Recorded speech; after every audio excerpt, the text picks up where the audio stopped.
Get the mic on. Mic is up. Set everything up.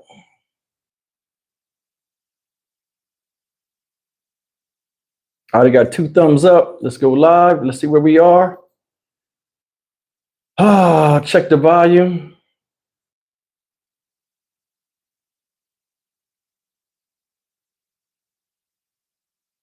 Hey, Belinda, what's going on?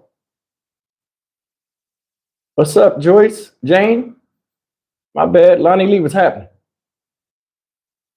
All right, let me make sure. Jane? Okay, we got everything. Trista Gardner, what's going on, baby? Guys, I don't know what's going on with YouTube. I don't even know if this live will be posted after, but they're having some type of difficulties. I got off the phone with them earlier with their live stream issues. For some reason, I cannot turn the phone the other way, so we're going to have to run it like this. Y'all cool with that? I mean, I have no control over it, so I got to stand directly in front of y'all. I can still look over here, so I'm going to be going back and forth as usual, okay? You guys know the routine. Pegram? KM Pegram. Hello. Hi. Carolina R. What's going on? Chris, Miss Minnie. What's up, Miss Minnie? I see you in the house. Tony Gray, what's happening?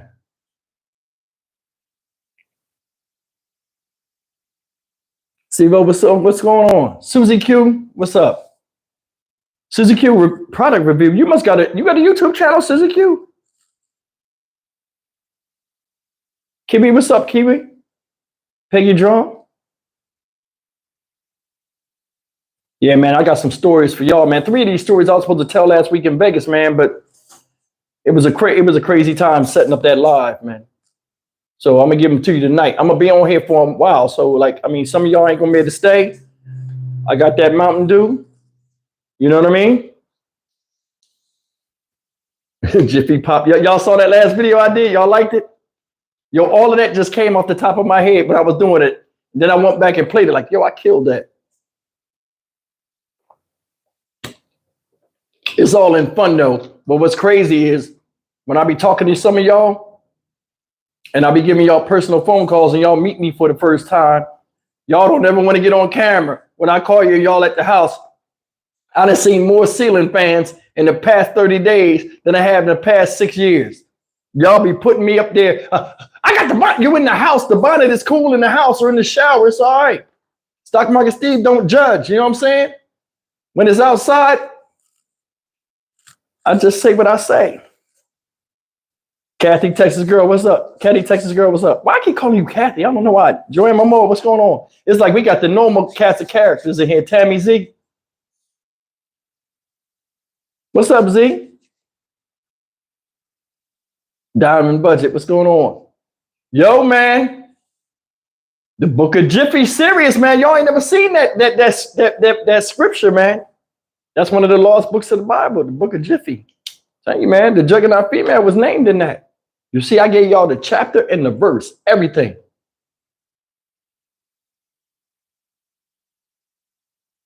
King Delight, what's going on?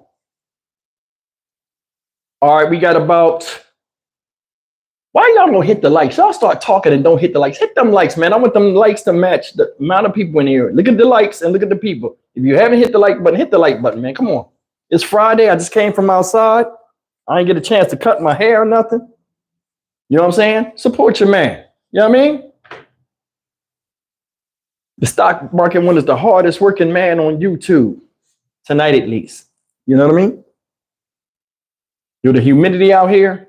Like it's cold in here, so now I'm starting to perspire. B Brown, what's happening? We got about another 45, I'm about to say 45 minutes. We got another 45 seconds before we start this. I need 50 likes. We got 74 people in here and 37 likes. Hitting the like button when you come into the live is a respect thing. It's like closing the door when you come in. We don't want bugs in here. We don't want flies, everything else. Alexander Brandon, thank you so much. We say, Steve, we got a YouTube channel as well. I cover stories like you do. I thought it was the only one covering this about black women being unalive, stories about black women being alive. Yeah, I understand that. I mean, yo, if you got a channel, you know what I'm saying? Shoot me in my in my Gmail comments. Gmail comments. Shoot me an email in my Gmail address that's usually in the bottom of this. What's his name? I'll check your channel out. You know what I'm saying? And then I'll shout you out on here. You know what I mean? That work for you? Because a lot of people mention that they have channels, but a lot of times the channels be like crazy. I'm not saying your channel is crazy or anything like that, but like, I mean, I care what come out my mouth and I care what I promote. There's another thing, guys, I'm going to tell you. I'm going to share something with y'all. I get sponsorships all the time, offers, and I don't take them because a lot of times they're offering me stuff like they want me to talk about THC or that vapes and stuff. I don't want to promote that. That's not my style on here. You know what I mean? So it's like I just be taking it. Hopefully they'll get the message by seeing this live stream, but you know, people don't listen. All right, y'all ready? We passed the 6-minute mark. We got 47 views. I need 3 more thumbs up, man. 3 more thumbs up. Somebody come in and close the door. I need y'all to stay for a while with the stock market one. Can y'all do that? I need 3 more likes and we can get started because I got a hell of a lineup tonight, man. Stuff just came back to me today and this week, and I was writing it down as it came instead of just thinking about it and forgetting. Y'all ready? We're going to have no interruptions today. Moderators, I need y'all on top of y'all thing. And everybody enjoy yourself and let's respect each other. You hear me? All right, this first story. Let's go. This first story, I've been meaning to tell this. Check it out. This story right here, we're going to call Dungeons and Dragons. Now, when I was younger, now we lived in the hood, right? In Camden, New Jersey. We was younger. We had access to stuff a lot of people didn't have. When we was coming up in the 80s and 90s, when we were, 80s, yeah, I'm gonna say 90s. I was a man in the 90s. But like in the 80s, we was coming up as kids. A lot of the toys and stuff, the block I lived on, the families was almost still traditional. Meaning it was a mother and a father in the house, and everybody had good jobs.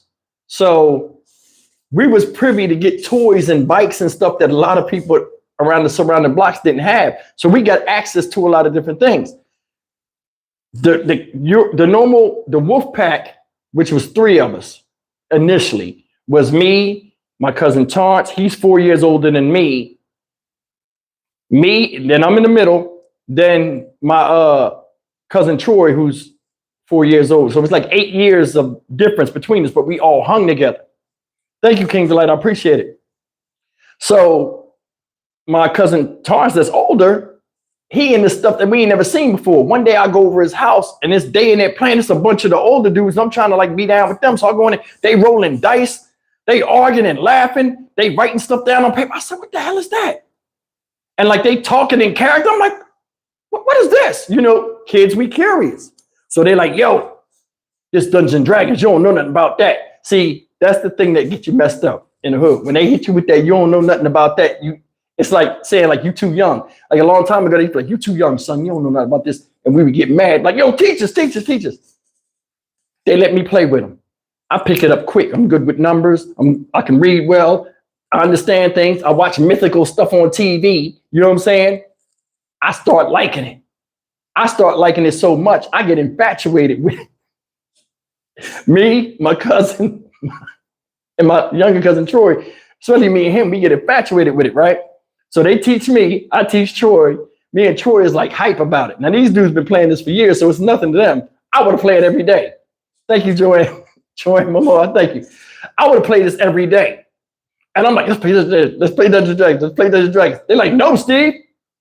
So I said, you know what? Cool. Y'all don't want to play with me?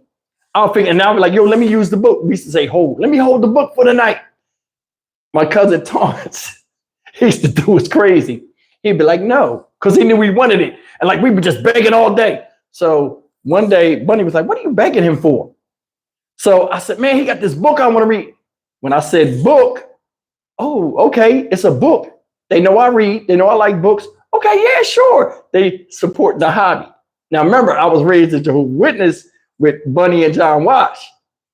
So Bunny like, yeah, you want some books? I said, where they selling it? The mall. She go to Johnny, say something to Johnny. Johnny like, okay. How much money are the books? So he says, never mind. He gives Bunny some money, right? We go to the mall.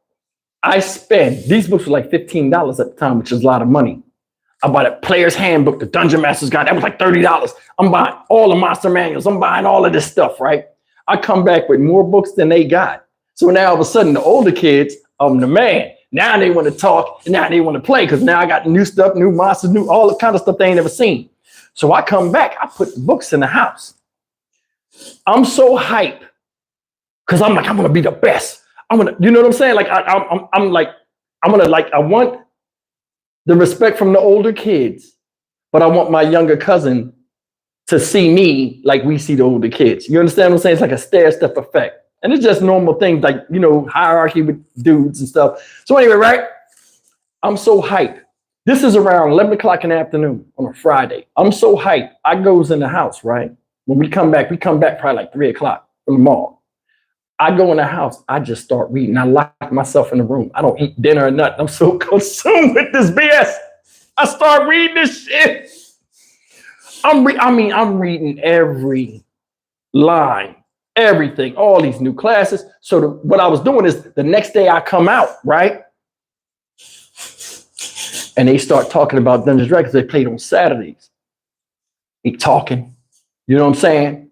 So now I'm like talking this jargon they ain't never heard. I'm like, nah, that's not true. When you do this, you got to roll an 8-sided dice and all. I'm saying all this stuff. And they looking like, how you know that?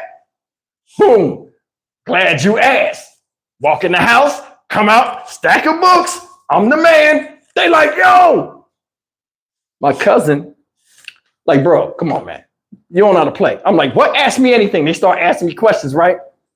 Now, while I'm doing this, it's kids from other blocks that was playing too. And these are big kids, like 18, 19. I'm like 14 at the time. So I'm like, yo, I know all this stuff. I think I'm about to go, because I was a year early in school. So I was about to go to 10th grade at 14. So I'm like, yo, you know, and like John Washington, I'm looking out the window because they see these kids, they thug looking, he don't know them, but I got all these books and they looking like, what the hell is that? So anyway, the dude's hugging on me and stuff. We go in the house. Now we go in the house. I'm mad. Torrance like, so we go in the house, right? We start playing. Now I know what to do. I know how to write stuff. I know how to do all this stuff. It's a success. Now I play with the big kids.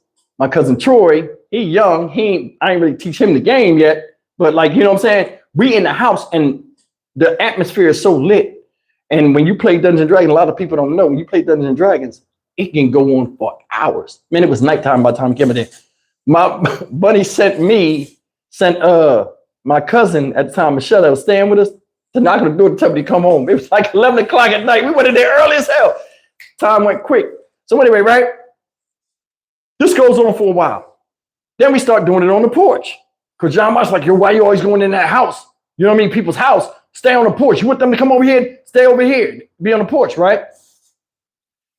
We start playing on the porch.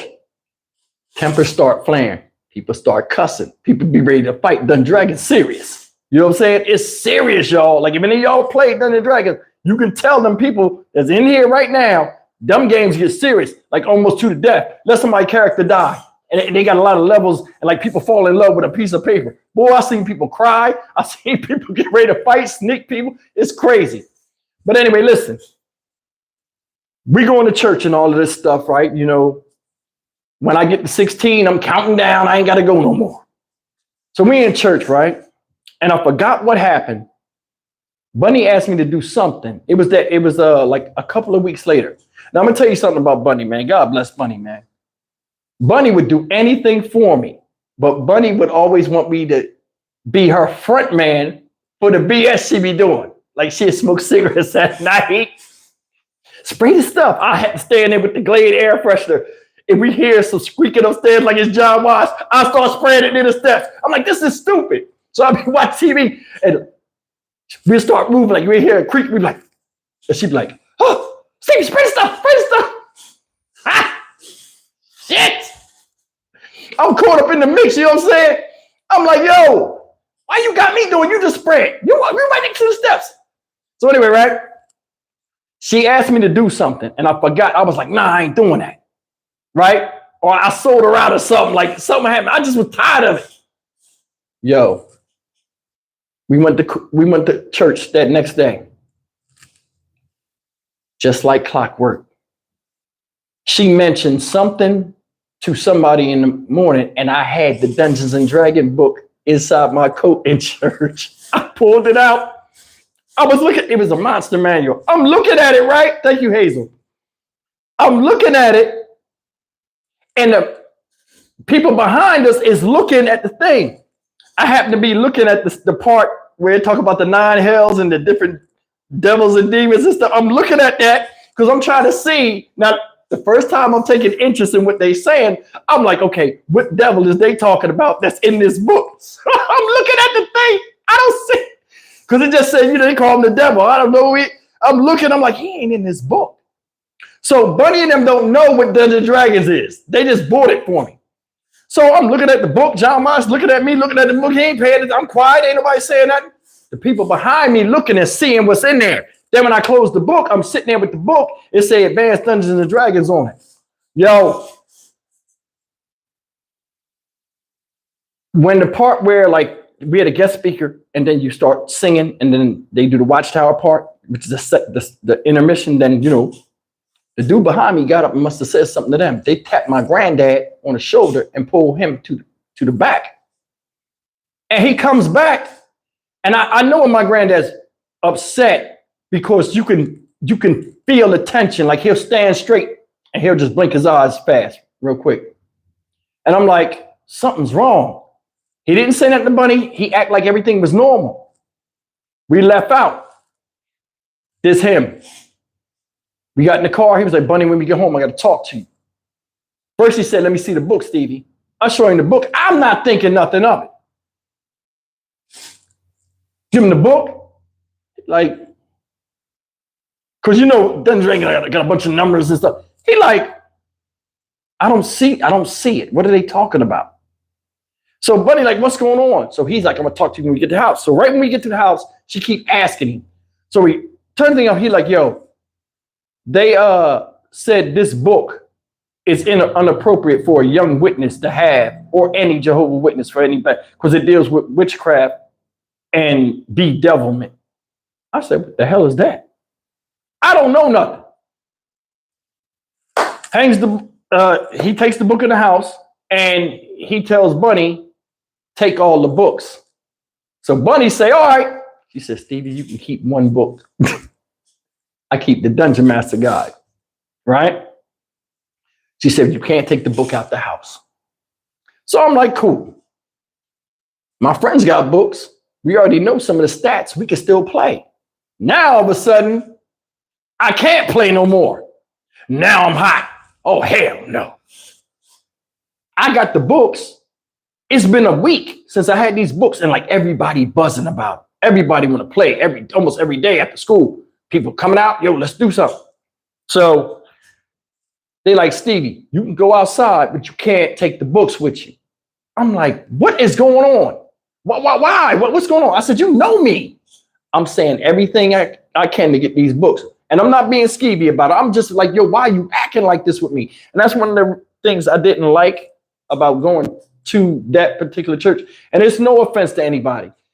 Everybody likes what they like. And if it works for you, it works for you. Never take anything I say seriously on these live streams. I'm just telling you how I felt at that time, at that age. I was 14 or 50 now. It was different. So I'm like, yo, this is corny. How you going? Like, and this is how I used to think. How are you the man of this house, but you let some man that never been in here tell you how to run it, and I'm a good kid? I'm not, what are you scared of? And he used to check me like, yo, don't say that. You know how it was when we was young, because I said so. That right there make you mad. So me, I'm defiant. I start sneaking the books out. They put the books up there and they're not looking at it. I start sneaking the books out, right? I start sneaking the books out, doing my thing, bring the books back in. Something happened and Bunny and John Wash got into it. She asked me to do something. Remember, we'll go back to that. She asked me to do something and I said, no. She grabbed the Dungeon Master's guide, right? She started tearing the pages. Yo, when she tore the page, she was like, I swear to God, Stevie, I'll tear the page. It was like a hostage situation. I'm like, yo, I didn't, you know, yo, I don't. She started tearing the page. I started losing it. I just told her something to make her stop. But man, that next week, I'm hot now. And I'm like, yo, I don't want to go to church no more. Why don't you just let me not go no more? You know what I'm saying? Let me not go no more. And that'll be it. I mean, I'm old enough. These people, I don't feel none of these people. You know what I'm saying? Check it out. I goes to church. In the beginning of the church, before they sing the song, oh, this made me hot. They never did this ever in the history of witnessdom. Announcement. Is there anybody in here who has children between the ages of 8 and 18? It's come to our knowledge that some of the witnesses were confused about certain things that contained a lot of evil content. So I want to make this clear to everyone. You guys be careful out there. The book of Dungeons and Dragons, the book of Dungeons and Dragons. Ain't even no such thing as a book. I'm sitting in there and I'm just looking like, yo, this dude is blasting us right in front of. Then he had the nerve to say, you know, if you have any questions of the of the effects it could have on your household, you can ask Brother Washington, and point it right to my granddad. My granddad did like this. He was like, I never seen him look shocked, like, what the fuck? You know what I'm saying? After it was over, the church was over, I went to the caddy. Bunny went to the caddy. John Wash talking, and people was talking to him, and I know my granddad is like irritated. So he wanted to say something to old boy, but old boy stayed in the church. I don't know if it was circumstantial or what, but that was corny. You don't do that. The devil, like now and people are like struck in the mind. I hate that shit. Like, come on, man. Anyway, they put me on the 2-week punishment with the books, right? Then all of a sudden, John Watts just comes back and gives me the books. I ain't hearing nothing else about it. He was like, don't bring that stuff to school, to the church. And you know what I'm saying? I'm not going to let, you know what I mean? You're a good kid. Like, he finally seen what I said. And I gave him respect. But for a while, man, I was bucking. You know what I mean? Come on, man. You're just telling people to do in a house? And like people, come on, stop it. Anyway, that's that first story. I wanted to get that out. This is a mini story, and this happened today. I saw a Karen for the first time, and he was a male Karen, and I had an interaction with him. I was leaving out of here to go get me a candle, right? You know, I'll be burning these candles in the back. So I wanted to go get me a new candle. So I go out of my apartment complex, and you know how like it's two-way traffic, and then it's that little turn in where you could turn and then do a U-turn or turn and go into a store. When my apartment gate opens, it's one of them there. So I just go across and just turn and go in the opposite traffic. Somebody comes up in the car and goes in that turning lane. I'm standing there and I start easing out. It's cars coming, but they're far down the street. And this car is coming this way where she has to turn, but she's on the phone and she just stops there halfway out. So as I'm coming out, I'm stuck in traffic. Instead of her turning, she just starts talking on the phone, and it's time for her to turn. It's like 10 seconds before the car's coming where she can't turn. I'm stuck in traffic. As I'm driving, I see that. I'm like, man, what the hell? I gassed the car. Now, I have a P71. I don't know if y'all know what that is. It's like a 2011 P71, and it's a police interceptor. It got the lights on it and everything. Like, I mean, some of the lights are not hooked up, but it got the alley light and everything. And I brought it on purpose. I think it's cool. And it's souped up. I did some work to it. So anyway, I come out, douchebag style. I'm mad. I turn the corner, grab the side of the car with my arm hanging out the window and gas it. I make the car drift out. Ain't no police around. smoking up the tires, and I take off down the road. Douchebag stuff. I know. I just wanted to know what it felt like to be a douchebag. Just that one time. So forgive me. Anyway, right? So I goes to the supermarket, right? I goes down to the supermarket. I'm not thinking nothing of it. I parks the car, and I swear to God, it happened just like this. I get out the car, lock the door, get out the car. I'm walking in the parking lot. Hey you, wanna be cop? I said, what the heck? I looked, and I did like this. I looked, it was an old white dude, but he was tall. He's trying to walk fast. He's walking up on me, and I'm looking at him like, is he serious? So I look around, and then I look him up and down like this. He said, don't be giving me that looking up and down shit. I'm not the man. The man? That shit is real, the man? Like, really? They'd be like, the man? I'm like, that's a real thing, the man and shit. So he's like, don't be looking me up and down. I'm not the man. So he walks up on me.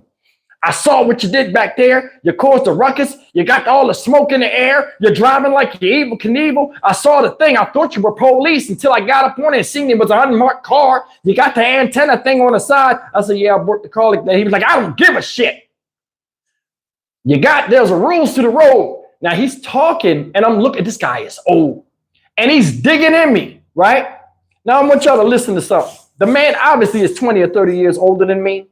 I could have been like, hey, I'm a man like you. F you, old timer. Who you talking to? I said, let me play this a little bit different because he was making a valid point. So I said, I'm going to play this. I said, yes, sir. Yes, sir. You're right. I mean, you're right. I just got the car. I'm just playing to see how far he'll go.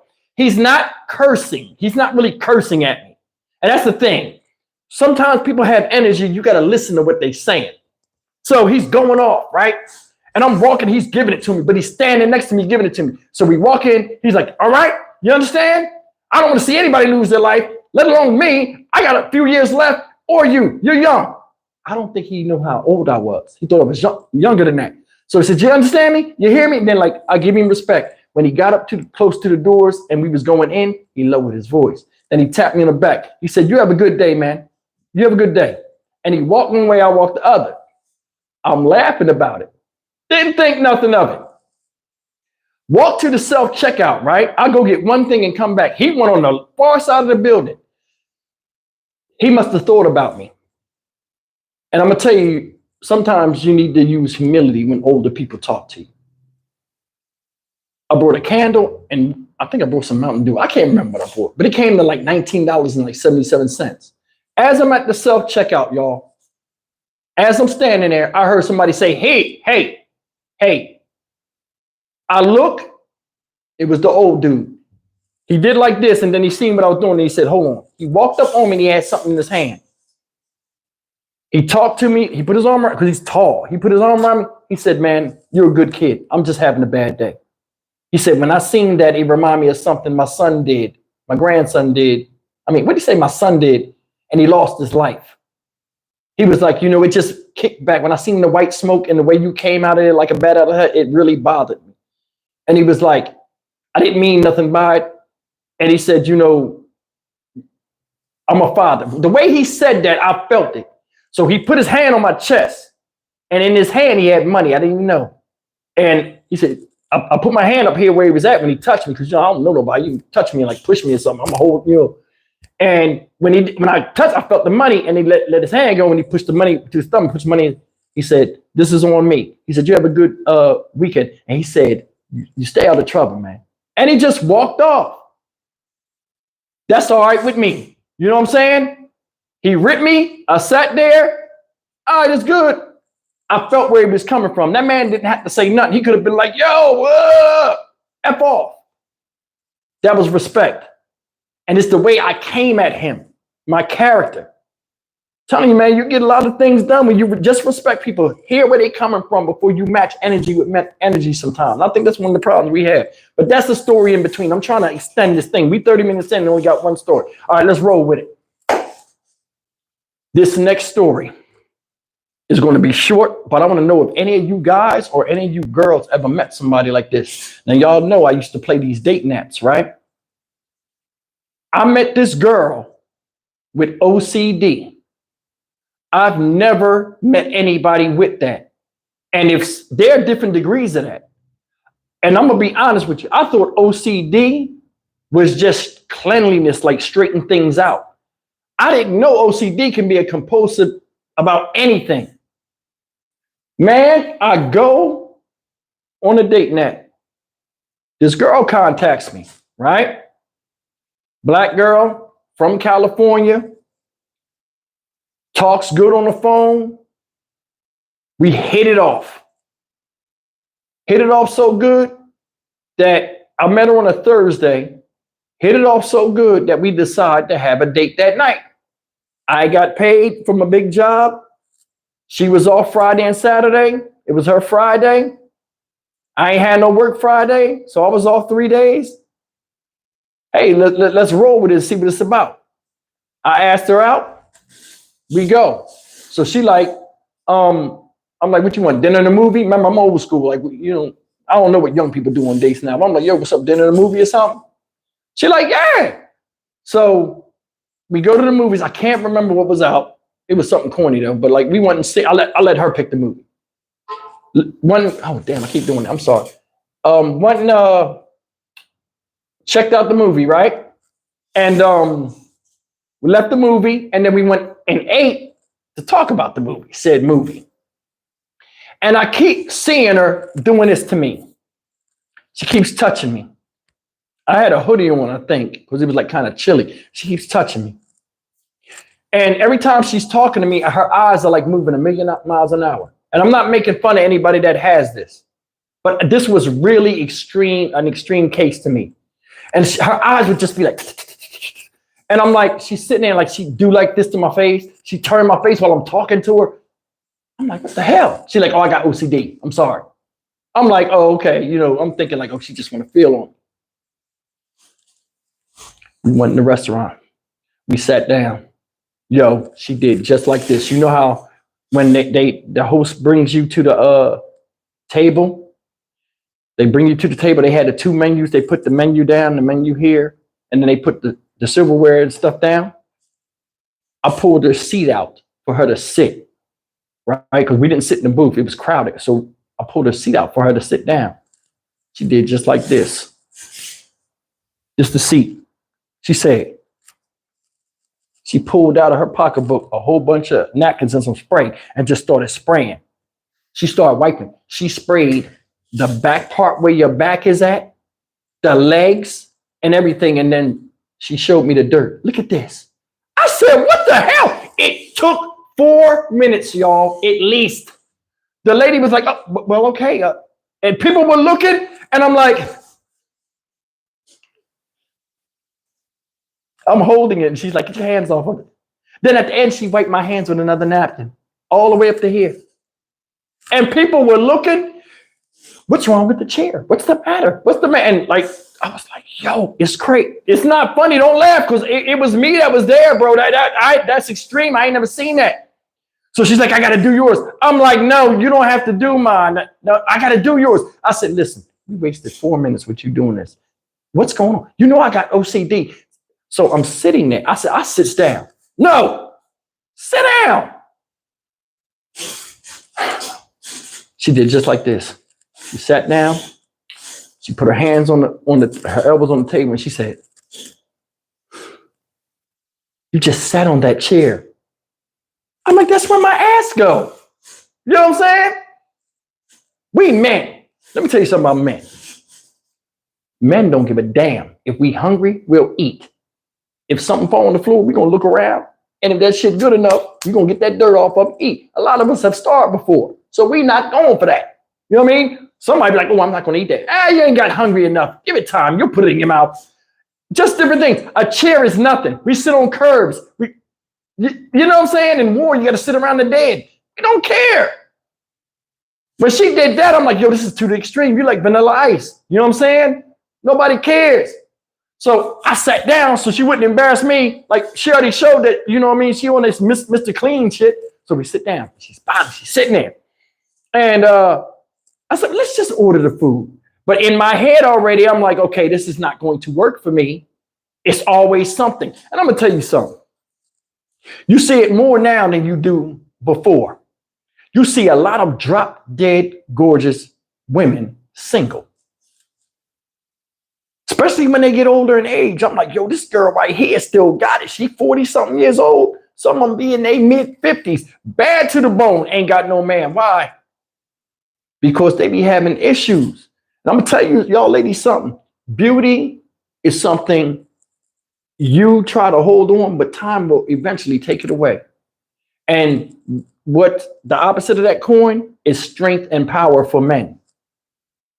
Over time, we get weaker. We still think in our mind we can do what we do, but we can't. You know what I'm saying? And the reason why I brought this up is because she was drop dead gorgeous. I mean, like model type. You know what I mean? And I'm gonna tell you something. When a woman is on, what I'm saying on the beauty tip, when she on, man, dudes be shining. You can see them. When you see a girl that's fly, you look at the girl and you look at the dude, and the dude, you and the dude, y'all both dudes, you make eye contact, he hit you with this. And then you be like, that's respect. Like, yo, she bad, yo, respect. You know what I mean? Dudes be liking that. Validation. We all like that. So listen, I got her. She cleaning dirt off of chairs. That took everything that she had away. Now watch this. Sit down, right? When I sit down, she's talking and she's like getting a mini argument with me over the damn seat. And I'm like, yo, it's not that serious. It is serious. If you get piles, I said, what the hell is piles? I said, from sitting in a public chair inside the place, she's going crazy. She knows all these diseases. It ain't in the medical field. Now watch this. She a real estate agent at the time, right? So she's sitting there and I opens the menu. I start looking at through the menu. Everything good. Not thinking nothing of it. A handy wipe, a bleach, bleach wipes, it flies and lands on the thing. Boom. You haven't learned anything with the 1 hour you've been around. I mean, the 3 hours you've been around me. She wasn't doing this in the movie theater. Remember that, y'all. The bleach wipe flies. It's all cold and wet. It lands on the thing. I'm like, what the hell? Do me a favor. Humor me. Just wipe it off. Wipe it off. I said, wipe. So I'm like this. Now I'm hungry, but she's blowing my shit. I had that book like this, y'all. She threw that shit. Wipe it off. I said, wipe it off. Wipe it off. Huh? Now I'm hot. Wipe it off. I don't even want the cootie no more. Wipe it off. I already know what I want to order. I won't touch anything else till the waiter comes. Like clockwork, about 10 seconds later, the waiter comes. You know what you want? Yeah, let me get that bang bang chicken and shrimp. Such and such. Give me a glass, a clean one. I looked at I'm hot now. I'm sarcastic. You're stupid. No hair in it. The lady's laughing like, okay, all right. This is her. Now she was hungry as hell. Now she mad at me because I'm mad at her, with her being mad at me and throwing the damn bleach rag on me. I'll just take a salad. I say, good, because that means I ain't got to pay that much. In my head, I'm saying, I ain't got to pay that much. How dare you? And I guess in her head, she was like, how dare you, dirty boy? You know what I'm saying? But it was a strange thing. So listen, we start eating. The lady said, we was in Cheesecake Factory. In fact, oh my God, it was the same Cheesecake Factory I told y'all about with the date where the girl ate the hamburger through the mask during COVID. Remember that story? That was one of the first stories I did in one of my lives. It's the same place. See how history repeats itself? But this was way before that. Look at that. I just thought about it. It just hit me. Now we in Cheesecake Factory, right? This her. Do you have any chopstick type devices? The fork has like a smudge on it. Oh my God. I was doing everything I could not to look at her because I'm one of them people where I'm one of them men, and I already know I'm gonna be like this when I'm old, and I'm like when you be an old man, I'm gonna be one of them people that be quiet. I already know. And I'm gonna be one of them people that be quiet, and I'm gonna be eating, and then the goofy shit gonna get so much, I'm gonna just slam down and be like, boom, shut the F up, all you. You know what I'm saying? Like I'm that type. I couldn't take it. You have any chopstick type devices? Chopstick type devices?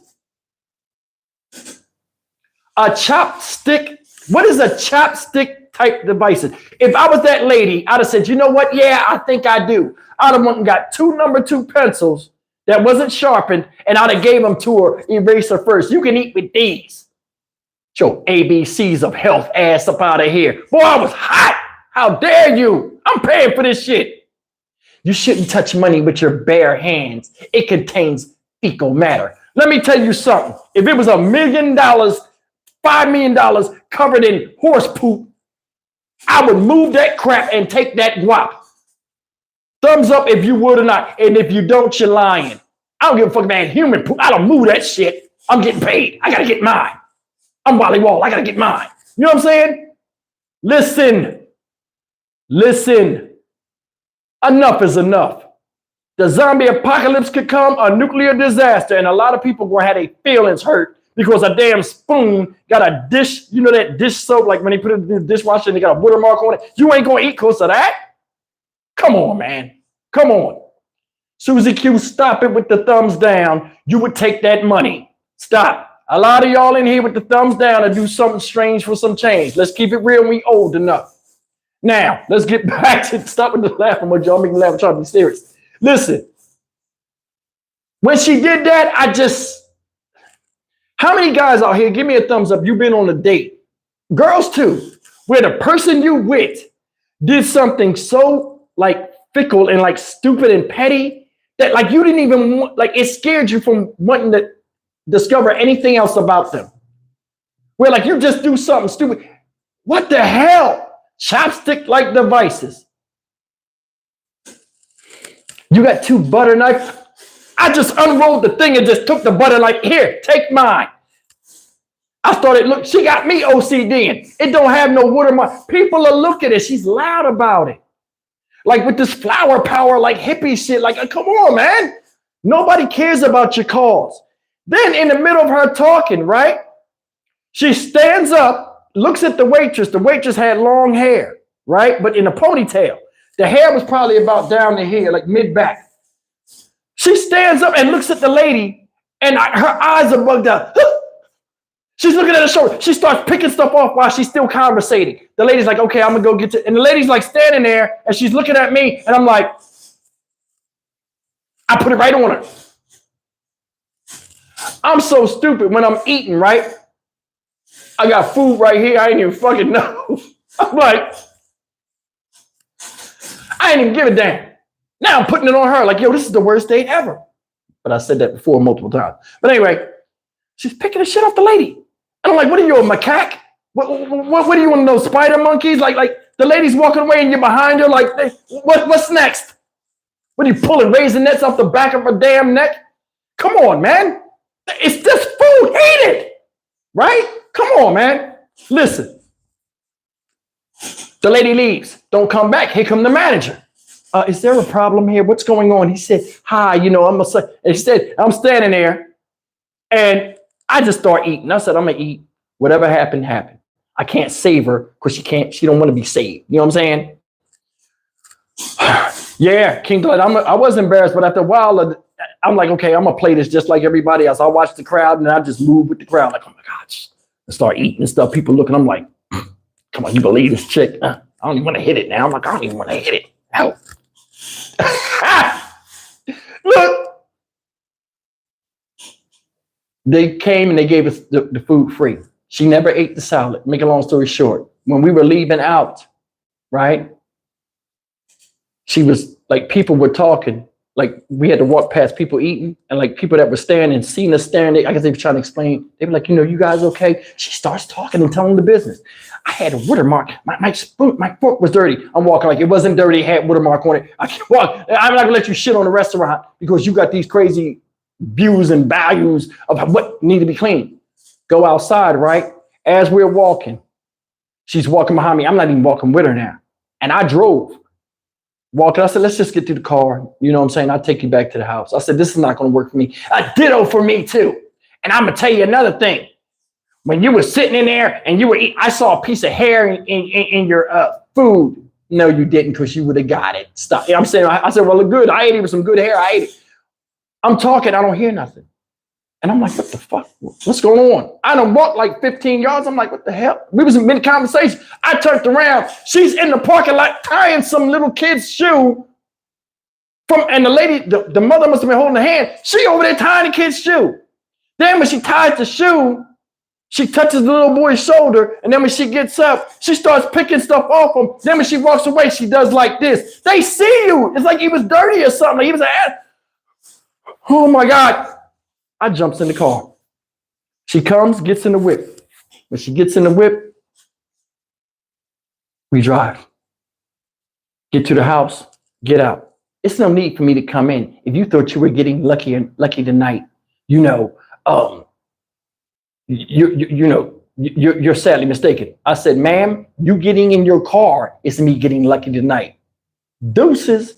And I went in the house and she, you're an asshole. I said, I know. I said, I'll see you. I said, I wish you the best of luck, though. I mean, no hard feelings. Fuck you. All right. And I just closed the door on her. Went in the house. My son was down here. We laughed about that shit all night. What happened? Man, you ain't gonna believe what happened to me, bro. You know what I mean? I just went on a date with a spider monkey. Motherfucker ate raised nets off somebody's back. But yeah, man, I never heard nothing else about her or anything like that. And I wish her luck. I mean, I didn't even know if she's a nice person or not. She seemed cool on the phone, but damn, you see why people be single, man, for real. So that's the third story. Y'all want to hear the story about Shaka Khan? This is a dating story too, but this is somebody I dated I knew. Y'all remember Shaka Khan from the 80s and stuff? The girl Shaka Khan? It was like Michael Jackson was big at this time. Breakdancing was kind of big at this time and stuff. And then Shaka Khan came out, had some of the people from the movie breaking on there. Everybody was like, oh, Shaka Khan, you know what I'm saying? So Shaka Khan looked a certain type of way, had the big hair, the big flowing black dress and all this other stuff, right? No, we little kids, we ain't know nothing about no Shaka Khan. Till when Shaka Khan came out, everybody like, yo, Shaka Khan, let me say what it was, Shaka Khan. You're stupid. We all knew, oh, Shaka Khan. We go to school. Now, music was big like it always has been big. When music came out, if somebody said you look like somebody, all of a sudden everybody else would say you look like somebody. Now, it was a girl at our school. She was kind of nerdy, right? And they was like, yo, you look like Shaka Khan. And then one day everybody looked and was like, yo, you really do look like Shaka Khan. So Halloween came. She came to school dressed like Shaka Khan. Thus, a star was born. She sang in the chorus. She could sing. So now everything done go. Now she tried to sing Shaka Khan songs in this thing. And everybody like, yo, Shaka Khan. They start calling her that. After a while, it gets corny. But I think, and I don't know how peer pressure is or anything like that, or like, you know, how things are where people want to be known for things. But like, they used to call her Shaka Khan all the way up through high school. Like, she was still dressed like Shaka Khan when she was like a senior. And we would be like, she would follow Shaka Khan in like different outfits. And we would be like, you know, nobody saying that. People, back then, people didn't really confront you and like try to make you look stupid in public. But everybody be like, yo, yeah. And she was single. You know what I'm saying? Because people didn't want to mess with yo, you messing with Shaka Khan, bro? She wear the same clothes all the time. It was one of them dudes like, nah, Shaka Khan, no good. Time passes, we graduate, go on with our lives. This is when MySpace was out. So MySpace is out, and when MySpace was out, you could like put different designs on your channel, like different moving emojis and stuff, and you could put a video up there, or you could put like a song that's an intro to your page where people could look at your page. This was before Facebook. MySpace was the front person before Facebook came. So everybody had a MySpace. She contacts me on MySpace, right? And her name was, I don't want to say her name. Her name was such and such. And then it had Shaka Khan next to it, AKA Shaka Khan. And she had, like, I don't want to say the year I graduated. She had the year. I'm not thinking nothing about it. You know what I'm saying? But I'm looking at this chick. She bad. And I'm going to tell you something. A lot of y'all dudes need to tell your sons when they in high school, don't diss them girls that don't look kind of, you know what I mean? Or the girls that's, you know, they think is not attractive, because them ugly ducklings turned into hella swines when you see them in the real world years later. For real. I know a lot of dudes that wind up marrying girls in the school that none of us would mess with. We used to tease, who like, yo, that's your girl over there. Like, dudes would get ready to fight, and then they wind up marrying them. Listen, a woman has to grow into her beauty, man. A lot of them have to grow into their body too. Their body have to grow into them. So, I mean, it's just one of them things, man. That's a word for wisdom to tell your kids, man. Don't tease people when they're in school. You never know how they're going to look when they get out. Anyway, get out. So I'm talking to her. She like, I can't believe you still look the same. And I'm like, how you know me? She's like, I know you. I was in your class in 9th grade, 10th grade, 11th grade. I used to sit behind you in homeroom. I'm like, oh, look. So I said her name. Here's a hint. She typed. Shaka Khan, Shaka Khan. I said, oh, hell no. But I'm looking at the picture. She got the bubble. I'm trying to get in trouble. I'm like, yo, how you doing? Now, we grown now. You know what I'm saying? Plus, you want people to see you in high school. Because I was like a quiet person in high school. I was funny, but I wasn't like one of the top, like, cool. I was just a cool person. Like, everybody, like, yo, Steve, cool. Like, you get to know me, fun. Anyway. She like, yo, I live close by you. Like, real close. A couple of blocks. Well, not a couple of blocks, but, you know. I'm like, okay. I drive the whip over there. At this time, I got a little fly, little car. You know what I mean? I always had good jobs when I was younger, making more money than people my age. So I got these fly jobs, you know, fly cars. I was raised by my grandparents. So it's like certain things I value and certain things I save my money. I'm good with my money. So I'm looking like I'm doing well in life. She come out the house and I see her, and she had on some jogging pants, you know, just looking regular. She's like, oh, my hair ain't done, but she had a little ponytail or whatever. She's like, my hair ain't done. And I'm looking at her, I'm like, yo, what's going on? And we talking and we vibing. Everything is good, as it always is with me until the BS starts. I just thought I'm telling this story. She'll probably hear it and beat the shit out of me. Fuck it. I'm like, damn, this is the wrong story to tell. It just hit me right now, but she know what I'm talking about. Anyway, listen, I'm a sacrifice for y'all. Damn, I can't believe I just thought about that. Anyway, listen. She looked good. I mean, she looked good. No children, no, you know, she looks good. Check this out. Hey, do me a favor, y'all. You see that person named William? That's Wally Will.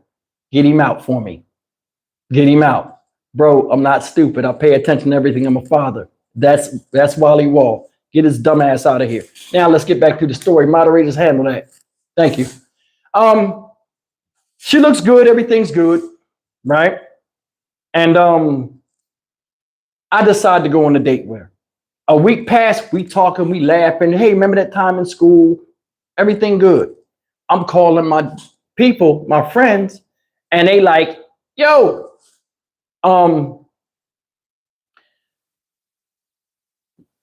you know about Shaka Khan, right? I had to think for a second. You know about Shaka Khan, right?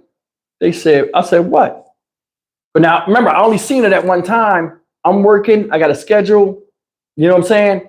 So it's like, you know, she still be wearing that stuff. I'm like, bro, I just seen her. She don't be wearing that stuff.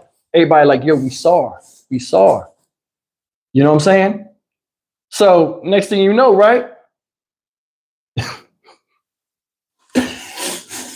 She like, it's the day to go out. So when it's the day to go out, right? She come out the house. And right when she comes out the house, she go back in the house. And all of a sudden, her dad comes out the house and says, hey, listen, do me a favor. You're going to have to cancel the date because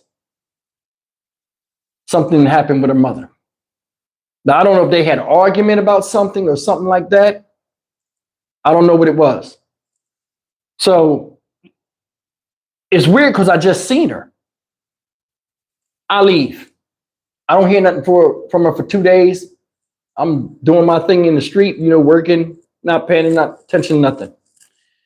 All of a sudden, about 4 days later, she like, yo, man, I'm sorry I ain't called you, but had a death in the family. Then I had an argument. Me and my dad got into it. You know, he swing on me. I said, your dad swung on you. I'm not thinking nothing about it. She says, I'm going to meet you in the food court in Cherry Hill Mall. So I said, okay, we'll go to the food court. It's like 6 in the afternoon. She comes up to the food court, right? And she got one of them casts on like her shin, and she got like the scooter thing, and she's struggling. I said, why you come up here like that? You know what I'm saying? You had to come from the top level, get on the elevator, come down, then move, walk like all that time. Why you come down here from that? You know what I'm saying? So next thing you know, she's like, oh, I just wanted to chill. I'm not paying attention. When she hugged me, I felt the lace. She had the Shaka Khan suit on from school, y'all. She had the Shaka Khan, the black dress with the float, with the cast on the leg. I never even seen it. I just was thinking about seeing the cast and the scooter. I'm like, yo, what's wrong with you? So anyway, right? I'm like, yo, you still be wearing the Shaka Khan? Yeah, that's how I make money. I'm an impersonator. I go to Atlantic City. I be singing Feel For You and all kind of stuff in the boardwalk. I'm thinking she's talking about inside the boardwalk, like inside the thing. She's like, nah, I got a little spot, a little vending spot. We pay for the spot. I'm a street performer. You do Shaka Khan by a dirty beach on the boardwalk for change. Can't do it. Can't deal with it. Can't deal with it. That's how I'm thinking. What it was some people get fixed in like the character, and I guess like she wasn't really popular like that. Stop laughing, y'all. She wasn't even popular like that. And then, you know, so now she's like, I don't know what I gotta do. She's like, when I go down there, I can't dance, but I can still sing. So I'm gonna just, the crate that I sit on, the crate that you sit on, I'm gonna just put a bunch of towels on it and like be like this. And I'm gonna just sing in my CD player, and I'm gonna just do karaoke. I Feel For You. I can sing without moving. I mean, I don't think it's gonna be that bad. I was, oh my God. You know, I'm gonna give my honest opinion, but I can't say anything without hurting her feelings. I'm like, yo, this is the same chick she used to be. And now I'm thinking about what my friends say, yo, man, she still be wearing this Shaka Khan stuff, bro. You gonna see it? And they say this is the same Shaka Khan. It was. I said, you know, I mean, she was not big like that. I mean, she looked the same. And I'm like, damn, no children. So her body was, you know, I'm like, what the fuck? So anyway, she like, come down to Atlantic City and watch me perform. So I'm like, I might do that one day, because I'm like, yeah, I'll be down to AC a lot. I'm lying, though. I'm just trying to act like I'm cool, but I'm trying to like, you know, get out of this situation. Now, she's a nice person. I just don't want to, and like, it sounds messed up, but from a guy standpoint, you know, I'm not trying to be dealing with, you know, your girl sings on the dirty boardwalk near the dirty ocean, but he put change in the bucket. Like, yeah, what kind of man are you that allow that? See what I'm saying? Whatever people like, let them like it. You know what I mean? So anyway, right? I walks her to the car. Yeah, I got a couple of lawsuits coming. You know, I'm thinking about going to Hollywood. I said, Hollywood for fucking what? I'm thinking like vacation or like going to Vegas. They got good street performers out there. She keeps up with the street performer scene. So when she said that, it sounds funny, but like she was really vested and interested in being a street performer. You know, she probably like, I ain't gonna never make it to Hollywood, but you can make good money being a street. And I love to sing and dance. I can't hate on her.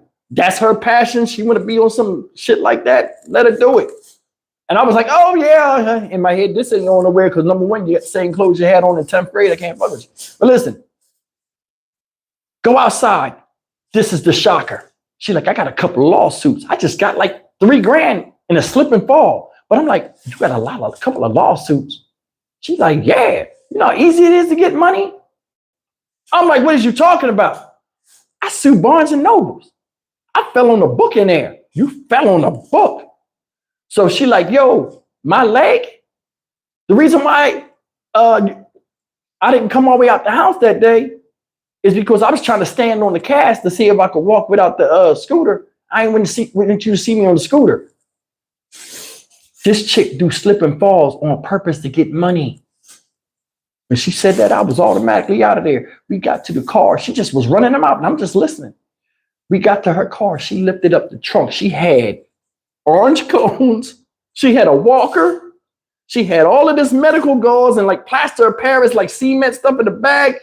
She had all this stuff. A wet floor sign. She was like a pro at like suing people. And I said, what the hell is this? And I said, I didn't know. I'm like, yo, what is you, a maintenance man? She had the orange cones, a monkey wrench. I'm like, what you hit yourself in the head and say somebody bust your head? Who does that? Who has that stuff on them? And I'm like, yo, that's kind of skeevy, you doing that, like some shiesty shit. And she's like, man, don't worry about it. And I'm like, yo, I can't knock your hustle. You know what I'm saying? But that ain't for me. And in my head, I'm saying it. So I laughed it off. And we kind of like separated, like ghosted off. Like I kind of like, you know what I mean? Wasn't talking to her much. And she would page me. I wouldn't answer. It was kind of like, no. Shaka Khan, no good. So that's that story. I ain't never heard nothing else about her. You know what I'm saying? But I mean, I've never seen that. You see it on the news where people do the slip and fall. She had a hustle kit, a lawsuit kit in the back. She had legal papers in it was like a box, and the legal papers was folded. It was like they were folded like this. Like it was one stack of papers here and one stack and she would like mix the papers and like I got a lawsuit again. I don't know what she did, but shit, it was messed up. Like she really vested. And I'm like, you know what? She probably was trying to save enough money up to go to Vegas and get a place, or go to Los Angeles and get a place, and then do the street performer thing. And like when she get low on money, just sue somebody. And I was like, yo, I can't deal with that type of stuff. So that's that story. I ain't hear nothing else about it. But yeah, that was kind of wild. But listen, that's the fourth story. This next story, y'all gonna laugh. This is a short story. We're gonna start getting into the John Wash stories now. Y'all ready for John Wash? You know what I'm saying? John Wash is crazy. This story right here, we're gonna call patty cake. You know, patty cake and stuff, you know what I'm saying? John Wash was an alpha male. John Wash don't play little boys playing with dolls, touching dolls, doing anything that looked feminine. You will get the wrath of John Wash. He was not down with the rainbow or the Skittles train. He was not down with that shit. And he'll let you know quick. You know what I'm saying? Check it out. John Wash was like, yo, hold on, give me 1 second. Okay. Now, so John Wash was at the post office working one time, right? Me and my brother outside. Now, it's a certain girl that would come around the neighborhood. She was pretty. I was just starting to notice girls. Me and a couple of my boys, we was noticing girls. I liked the jump. Girls used to jump rope in the street. Remember that? They used to jump rope in the street. Dudes come by on the bike and take the rope and run off. The girls get mad. All kind of stuff. Everything cool. Next thing you know, John Wash at the post office, he coming home. The girl come around the corner, I see the girl. They out there, I'm standing there. Me, my man Pop, my boy Roland at the time, shout out Roland, rest in peace, you know what I'm saying? He out there. I'm like, yo. They like, you gonna make your move? I'm like, nah, yeah. Cause like we like, you scared to talk to girls? I'm like, I ain't scared to talk to girls. I goes over there. I go over there where the girls at, and I'm standing there next to him, you know what I'm saying? Next thing you know, yeah, Miracle is Wally Will. He popping in here. That's his daughter name. He keep popping in. He's a sucker. But anyway, all you see is John Wash come up the street. They doing the patty cake thing, right? I'm behind them, like playing around, like making my boys laugh, like doing the patty cake thing, like behind their heads and stuff like that. John Wash just see the movement. He don't know I'm not really doing it. Yo, he was coming up the street, yo. He coming up the street.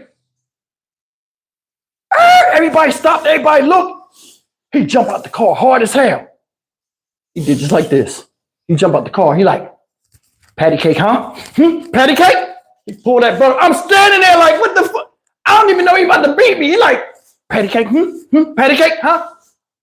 He pulled the belt out. All you hear is Bunny. Johnny! Then he get in the house right now. He spits. Get in the house right now. I said, what the fuck just happened? I'm looking at them. I'm like, I don't know what happened. I'm like, what happened? Get in the house. She's standing there. She looking at him like, what was you about to do? What did he do? He put his hands up like he trying to walk because he don't want the kids out there to laugh at me. I gave him respect. He walking up. She's like, what did he do? What did he do, Johnny? He's like, no, what did he do? Stay right there, Stevie. What happened? Johnny said, he's out there playing with the girls. Like, so what? Playing girl games. What girl games? This motherfucker don't even know how to talk right. He's like, patty cakes. Patty cakes? What the fuck is patty cakes? Ah, shit. He's playing patty cakes. She said, what is that? You know what I'm talking about. This bull, this crap. He says crap. He don't say bullshit. He says this crap, but his hands are not going straight. They're going like this. He's going back and forth and shit. And then he looks at me hard like he's about to beat me again. Like that's going to turn her and be like, yeah, beat him. She said, the kitty game? She said he was not. He was over there playing with the girls. And he was doing it to the back of her head. Like, did you pay attention? No, he wasn't. They were slapping hands. I heard the sounds. What he saw was when he was coming up, I was in front of the girl and I was going like this and he was hearing the sound. So he thought I was really doing it. But either way, yo, John Wash was hot over that. He was hot. He was hot. Yo, John Wash, crazy. So, I mean, nothing really happened, but John Wash was, John Wash did not play anything. I'm going to tell you something. Every dinosaur had his time. Now, I'm not calling John Wash old, but I mean, this is why, like I say, when people are older and when they try to act real young, I mean, you only as old as you feel. And your age is only what you say it is. But when people be acting real like cat daddies, like trying to be with the young crowd, that's not your thing. You know what I'm saying? John Wash could not, the reason why I brought that up, John Wash, if he was my age or younger right now, John Wash would get killed in the street because the stuff he do and the stuff he won't stand for. Could you imagine, you know, they talking about the people doing the juggings and stuff where they run up on you with a gun and all. Yo, my grandfather would be dead. Like he would not play that. Like, I mean, all the wars he was in and like the way he feel, yo, it's a no, yo, he been gone already. So, I mean, everybody has their time. You know what I'm saying? But yeah, I just wanted to share. That's a quick story. I just want to share that John Watt did not play them girl games and stuff. The next story, what we got next story? All right. This is a good one. You won't like this one. We're going to call this story right here, Snitch. Remember I said we used to travel a lot and we would go to like Holiday Inns and shit, right? So we go into these Holiday Inns and we would go to different Holiday Inns. And one of the Holiday Inns I remember that stuck it out with me when we would travel from the East Coast to the West Coast every year was Joplin, Missouri. Shout out to Joplin, you know what I'm saying? They had a beautiful Holiday Inn, man. They had like an indoor pool. It was heated. Man, it was nice, man. And like when you go eat in the dining area and stuff, you would look out this big glass plate window and it would have houses like up on mountains or whatever, like hills. It was really nice. I always remember that. And we would go to these places and everything would be cool. And like they had towels that said Holiday Inn on them and all this other stuff. Something happens. Now we wasn't at the Joplin, Missouri one. I just brought that up, you know, for reference. We was at the Holiday Inn traveling on the way back from, I think we was coming from not California. We was coming from South Dakota, I think. We was visiting something up there. I can't remember. And they didn't have the normal towels in the Holiday Inn. They had these executive type towels. So I don't know, a lot of y'all are older. They used to have a Holiday Inn towel where like it would have a holiday, you open it up, it would say Holiday Inn in cursive, but it would be like a different type of material where like the rest of the towel would have that towel material and then it would be smooth where it say Holiday Inn. Any of y'all remember that if y'all old enough? So these towels they were like executive towels, like some first class type. They were real fluffy, right? The towels was real fluffy. And then on top of that, the towels, like they was like embroidered Holiday Inn in red and gold, like Like the inside was like gold and it was like red stitches. Man, it was real nice. It was real nice. And I'm like, I seen them first. I went to the bathroom. I'm like, yo, what kind of towels is these? I brought them out. When I brought them out, now, you know, the normal thing was John Wash would go in there and get the room. We'd stay in the car. Sometimes it'd be like 5 or 6 of them. So John Wash would go in there and just say it's him and his wife. So we'd stay in the car. Then we all just pack up in there. You know what I'm saying? So that's his normal thing. We go in there. He come out. So when we get to the room, a lot of us got to go to the bathroom. We race to the bathroom. He give me the key. I'm the oldest. Go in there. You know what I'm saying? I go use the bathroom. I see the towels. As we would come in there, the girls would go inside, like, you know, my cousin Michelle, Bunny, me, my brothers, we would go out there and help John Wash with the bags. I mean, so I'm in the bathroom. I'm looking at these things. I'm like, damn, he's nice. So I come out. I'm like, yo, look at these towels. So I show him the Bunny. Bunny like, oh, he's nice. John Wash come through the door. When John Wash come through the door with the bags, she like, oh, Johnny, look at this. These look like some upgraded. These are. I see John Wash's face. She like, let me see. That's really nice. That's really nice. Not thinking nothing of it. We get in the room. Don't nobody take a bath yet. Like later on, he like, don't nobody take a bath yet. He called room service. He asked for towels. So Bunny like, why you getting more towels, Johnny? We got the towels in there. Oh, those towels are nice. We need more towels. We got the kids and stuff. And you're like just saying some crazy stuff. We had bought towels too. Because Bunny weird. Bunny won't use hotel towels. She got to bring a towel from the house. So now he's like, we got extra towels. Are you John Wash getting mad? Because he was on the phone with her. We got towels in the car, Johnny. And he like trying to like get her to be quiet. She talking like, why are you telling me to be quiet? We ain't got no damn towels. And he just looked at her like, she just was like, come on, I'm going to the gift shop. Come on, we all go to the gift shop. We go to the gift shop, we not thinking nothing of it. We come back, the towels is there and everything. Go to bed that night. We don't see the other towels. So the next morning we get up and John Wash is like, when we wake up, John Watson got the car already made up because he used to make us all take the bags back. Everybody was responsible for doing their own thing. John Wash wanted these towels bad as hell. I guess he wanted to show them off because he ain't never seen them before. He done put the towels in his suitcase, but under Bunny's clothes. So he's so greedy to get the towels, right? When he takes the towels, he takes the clothes. Bunny had a nightgown and stuff that she had changed it to. He took all the clothes, so Bunny couldn't change the clothes. So he's like, she's like, Johnny, you done took the suitcase. I ain't dressed yet, because Bunny was always the last one to get dressed. I ain't dressed yet. Go get the suitcase. Well, what clothes do you want? Like he acting weird, like he won't bring the suitcase back in. She like, I'll get the clothes for you out the truck. No, I'll get the clothes. Bring the suitcase back in here. Why do I gotta bring the suitcase back in here? Now, Bunny, I'm telling you, something's up. Bring the case back in here.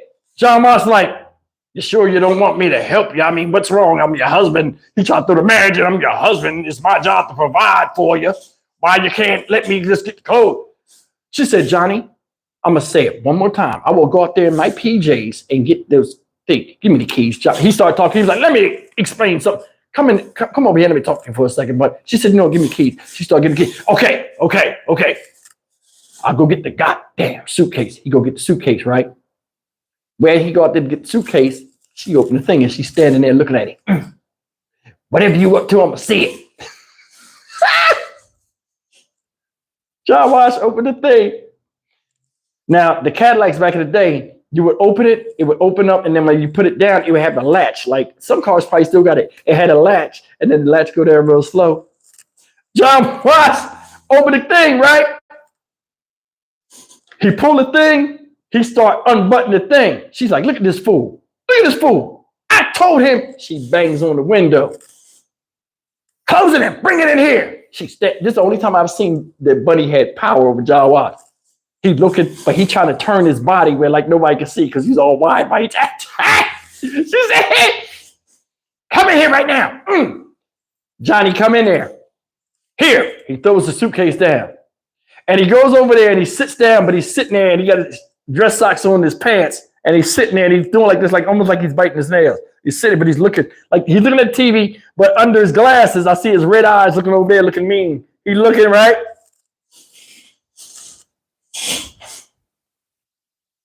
Bunny grabs right where I guess where he would hide it. He hid it. He did a bad job of hiding it. She picked it up. Johnny, you stole these towels? She pulled them out. He did. I did just like this. All the kids was like, because you know he was just be like, don't steal nothing, don't take, don't nothing. We all was like, and we looked at John Wash. He was like moving his leg back and forth and shit. He looking. How could you, Johnny? You know these towels look rich. They're gonna find them and they're gonna come look for them. They know they're here.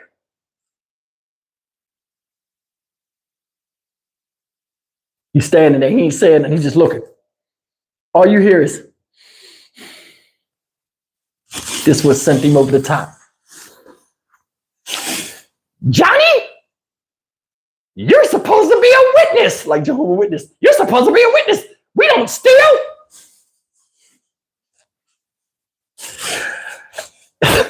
He says, when she says, we don't steal, he always looks at me because I'm the oldest. I don't know why he looked for me to validate. He says, she goes, we don't steal. He cuts his eye to me. He's like, and he throws his hands up and he kicks.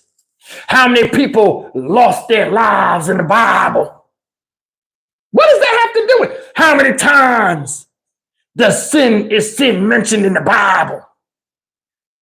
Adam and Eve sinned. They threw them out the garden. They was out there naked. And he starts saying random shit like he's the ultimate warrior in a promo or something. And he's talking and he's saying a bunch of stuff. The bottom, she's like, what does that have to do with anything? You stupid. And he's sitting there and he's moving his legs, but he keeps looking at me like he's checking her, like, watch me check Bunny. But he's not saying nothing. Why did you steal the thing? Because I wanted to. Look at him. I never saw him before. We'll probably never see him again. They're just damn cows. But it's stealing. This is my brother.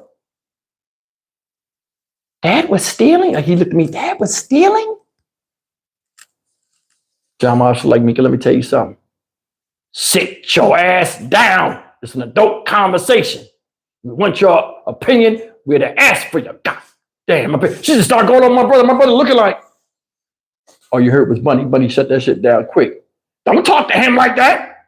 Talk to me. You're talking to me. What? Why are you just trying to steal the towels? You're supposed to be a witness. I thought you were trying to be an elder. Being an elder ain't got shit to do with it. That's when now you start cussing. Now you know it's real. Ain't got shit to do with it.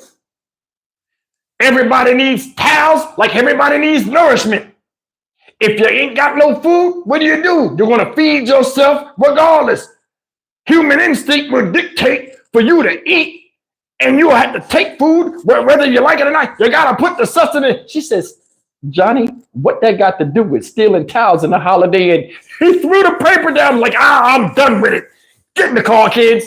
Yo, John Watson looking stupid as hell. He goes out. Not even 30 seconds. I could tell he was thinking. All y'all kids, get in the car. He start putting them in the car. Bunny, let's go. He tried to get Bunny out the room because the suitcase was heavy. So he tried to be the only one in there. So Bunny like, go ahead and get the suitcase. She start walking. She gonna tap me and be like, watch this. Best Bunny thing. She be like that's where I got that from. She be like, she turned back around. I'll start walking slow like I'm going to the car, but I'm looking. You see John Wash. He cut his head, Bunny was staring at me. He looked mean as hell. He just put the shit up on the towels. When he was walking out the room, he was looking at the towels, son. He wanted them shits bad as hell. She made him get in the car. Yo, he was mad for like 30 miles down the damn road and shit. You can see it on his face. It was a quiet, we didn't eat breakfast in the Holiday Inn and everything. I think he was so mad because we always eat breakfast in the Holiday Inn. He was so mad, we just drove. Bunny didn't say anything about it. You know what I'm saying? Bunny didn't say anything about it. He was hot. She brought up religion on him. And in a way, I kind of liked it because she used to hit me with that, go get the Bible and like punish me and make me sit on the stairs and like read Bible verse. So like she got him. I was like, yes. But anyway, yeah, nothing happened from that. John Watch tried to be sneaky. I never seen him be sneaky before. That shit was funny. So that's that story.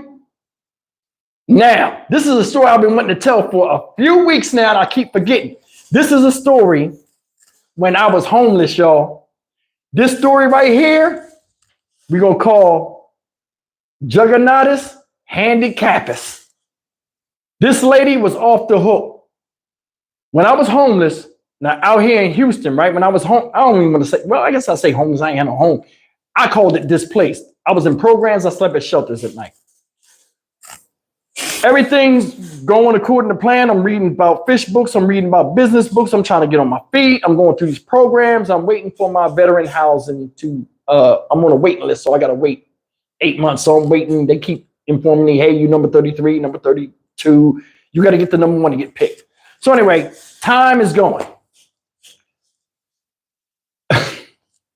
There's a store downtown. I don't even know if this lady's alive no more. But when we was in the Salvation Army, and I ain't gonna say shout out to the Salvation Army, because the Salvation Army, man, I ain't feeling. I ain't feeling. They do you dirty as a homeless person. But anyway, we come out of Salvation Army early in the morning, right? When we come out early in the morning, we would walk under this bridge. Now, that's another story. That bridge was disgusting. I think they changed the way it was, the layout of it. But anyway, walk under this bridge. It's dark. Everybody get on their prospective buses and go where they got to go, right? I would stop every morning and grab me like a pack of cigarettes. You know what I'm saying? And I can't remember what I was drinking. I used to drink Snapple at that time. And a Snapple, right? So everything was good.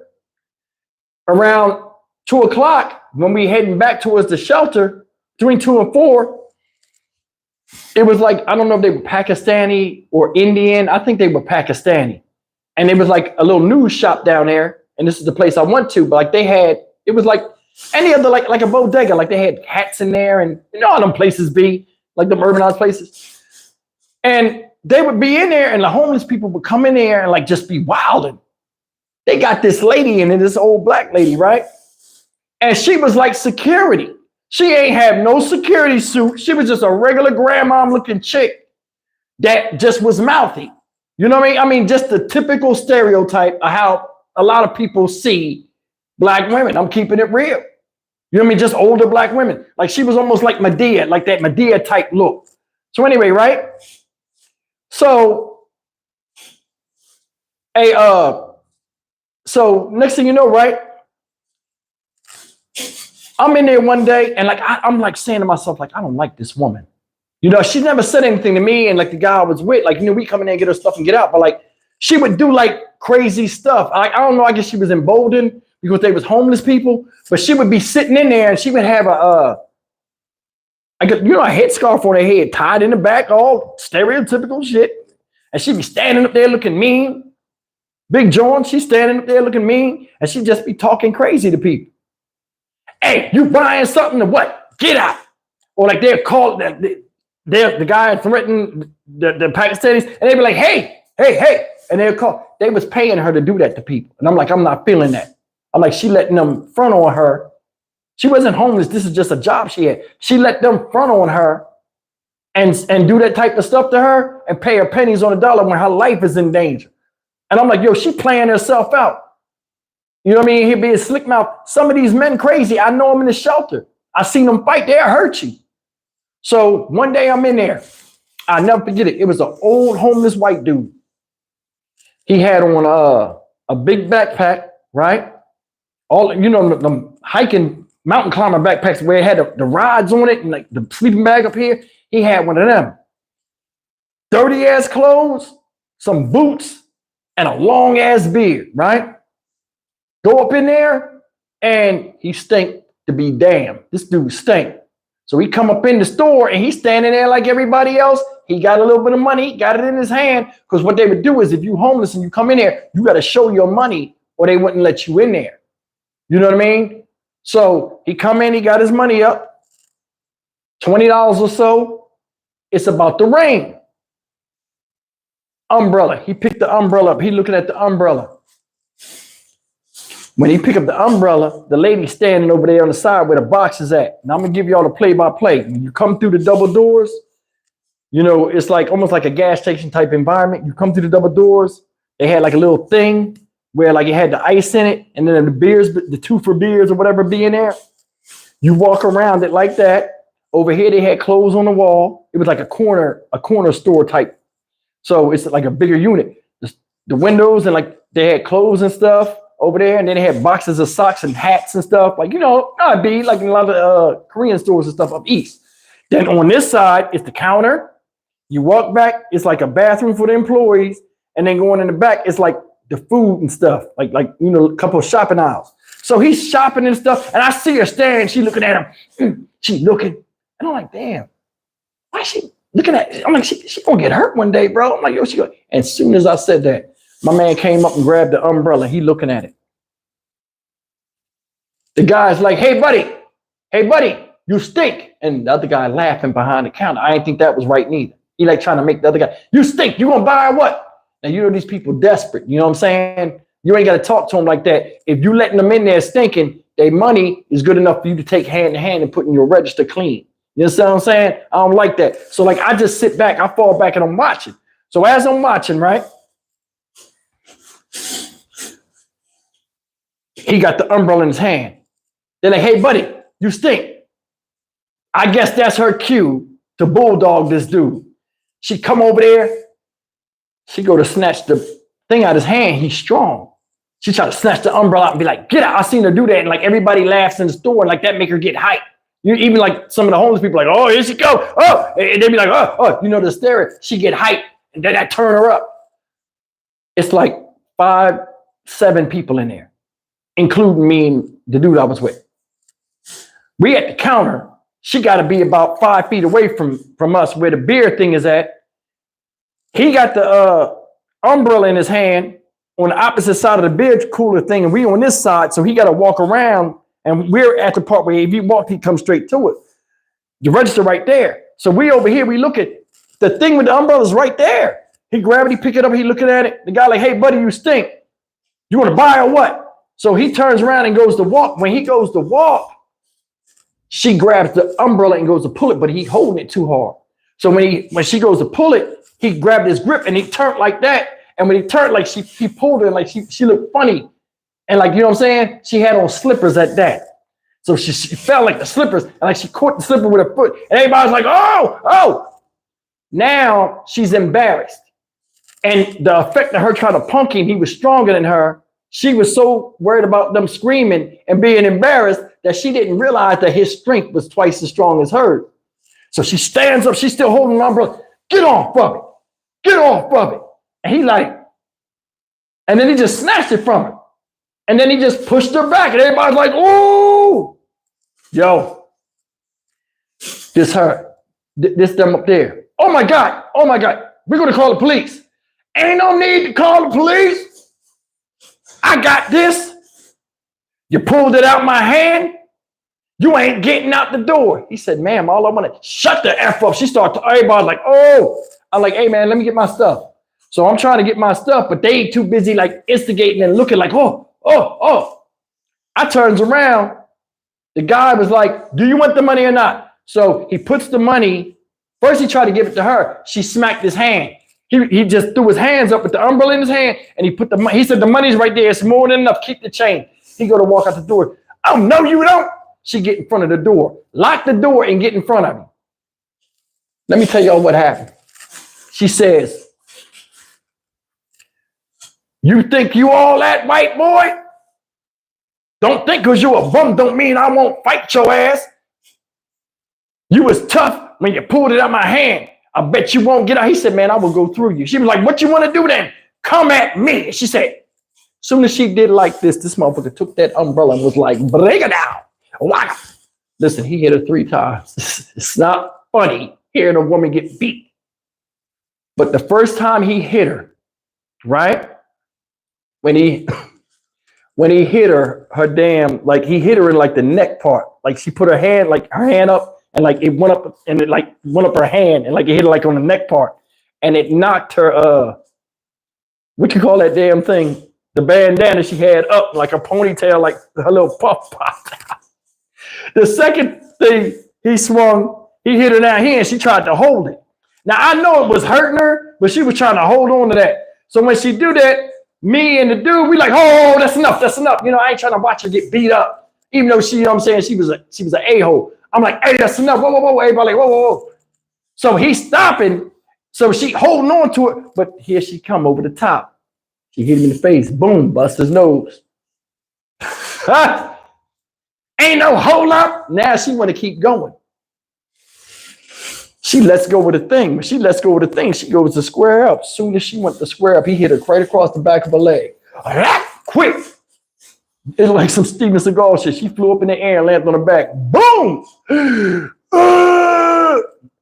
All you heard was knock the wind out of her. And he just looked at her. He was like, yo, you guys could have prevented this. I'm a human being. He unlocked the door and walked out. She was like, get me up. I walked out right behind him, and so did Moji. I mean, y'all, that's your watchdog. Y'all handle it. But I did say this. I said, you know, it's messed up. Y'all hyped her up to fight a man. I said, if anybody need to go to jail, y'all need to go to jail. And I'm like, that's that BS. Y'all put batteries in the back, and they just looking like they don't even, I was speaking East Coast slang at that time. I was cussing, but it just made me mad that, yo, you know what I'm saying? She shouldn't even be security. She ain't even got no badge or nothing. And you got her jumping in people's face. That was going to happen sooner or later. You know what I'm saying? But anyway, man, she was jugging out to the core, though. She tried to fight, man. That first blow, that shit sounded like it hurt. All right, let's go to another John Wash story. Y'all ready? We an hour and a half in. This is a quick one. John Wash. Me and John Wash, they used to have this thing called the Pennsauken Mart in Pennsauken, New Jersey. It was like a big flea market. And we used to go every Saturday. That was my joint. I go out there and get like a Philly soft pretzel, and we go get movies and stuff like that. So one day, it's just me and John Wash, and we coming. I forgot where he was coming from. I was older, probably like 17 years old. He's like, you want to stop at the Pennsauken Mart? I'm like, yeah. So we go in there, everything good. And he kind of like separates from me when we go in the magazine store, because I've always read. So I can't remember what magazines I was looking at, whatever. But, you know, back in the day, like a lot of y'all know, they used to have a magazine section with the dirty magazines, like in the back part. And like it would have like a red blinder on it or a black blinder where nobody could see. So John Wash, I'm like, yo, I'm going to the bathroom. And John Wash would be like, how long you going to be going? I was like, how long going to be going? I'm like, something ain't right. Something ain't right. So I leave and I come back. John Wash at the counter. John Wash don't read magazines or nothing. He only read newspapers. He read the paper this morning, so I know he don't need no newspaper. So next thing you know, I go over there. John Wash got the Wall Street Journal. You know, the Wall Street Journal used to be thick. He got the Wall Street Journal, and he's folded it up weird when it's a paper bag that it can slide down. So he's folding it up big, like in a big knot. So as he's doing that, I walk up to him. I'm like, yo, why you doing that? And I go to grab it. He slapped the shit out of my hand hard as hell. I said, damn. I said, what? What happened? And he just stared at me like, he gets in the damn car. He puts the bag behind him. It was weird. I'm like, why is it? I'm not putting two and two together because, you know, you don't get your parents like that. Like they got freak in them. I don't know. Get to the house. Thank you, Z. Get to the house, right? When we get to the house, y'all, look, it wasn't even like a day.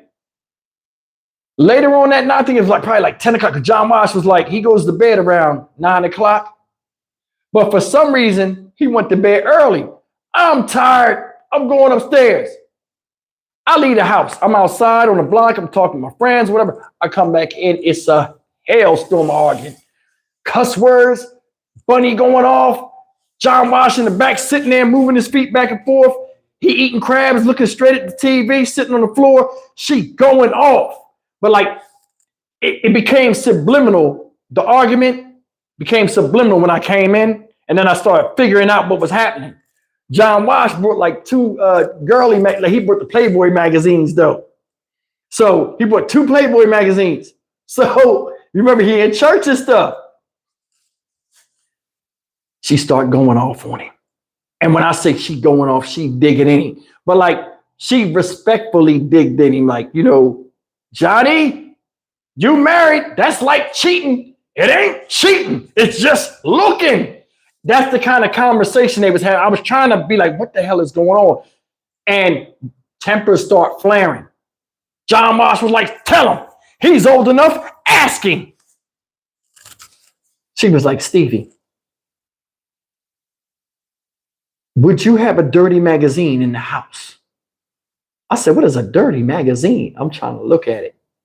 Now, at this time, Playboy used to show full frontal nudity on the front, but sometimes they would have girls dressed nice. It was like a cheerleader edition. He said, this.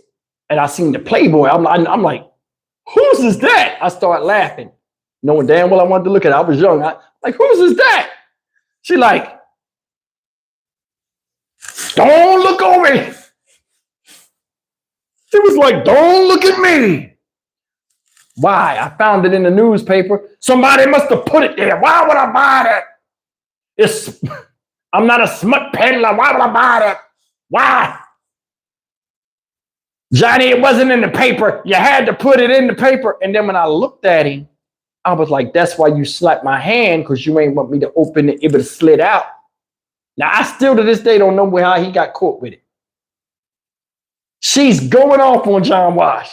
And it's funny watching old people argue because they don't want to say certain things. You know, we're a little more vulgar now than when we talk and stuff like that. So like back in the day, watching them fight, it's like they're arguing and they're making valid points, but they're leaving words out. Like, remember the bouncing ball thing? They're like that, but just take the words away and like try to carry a conversation. It's like every other word is silent. He was like, every man debates. I'm like, what the fuck was that? What happened? What I do with my privacy is my problem. It ain't nobody else's. I was born with it. I'm going to die with it. But you ain't got to worry about your privacy getting nowhere near me. That's good. They just going back and forth. I'm like, yo, my God. I'm like, yo, John Wash. Remember, John Wash had got busted with dirty movies that time. She bringing up the Jehovah. He blacking out. Jehovah made the book like he made woman and he made man. John Wash just twisted the Bible to go to his faith. John Wash crazy, yo. But the whole time he's doing this, he knows he's wrong. And I'm looking at him like, you know, I'm older now. He ain't gonna bust my ass. I'm kind of like, and like he's feeding off of my reaction because he cares how I feel. That's the other thing I learned too. I'm like, I look like Bunny will say something crazy. I'm like, and I look at her and she'll say, yeah, ask him. Now John Wash trying to puff up. Not true. She slapped the table. You a damn lie. On the Bible, go get it right now. Why would they bring up the Bible all the time knowing damn well they lied? On the Bible, go get it. You know she ain't gonna go get it. John Wash was a mess. But yeah, they used to have a little arguments about that and stuff. So after the whole thing was over with, I'm sitting outside on the front porch. And a lot of times they would have these arguments and John Wash would just leave the house. I'm done with it. And he would just get in the car and like usually go to the park or something. He'd come back. Or he'd just go sit out front. When he out front, I'm waiting for the phone to ring. You know, this when we had, you know, the phones with the push buttons and then the phones with this thing. And that's how we talk to girls. I'm waiting for my girl to call me on my phone was on the steps near the front door. So I'm just outside swinging. I'm waiting for her to call me when she get done her homework or whatever. John Wash come outside, sit down next to me. I say, here we go. He gonna beat my head in with this BS. I had a dirty magazine. We on the swings. That's why I'm moving like this. I had a dirty magazine.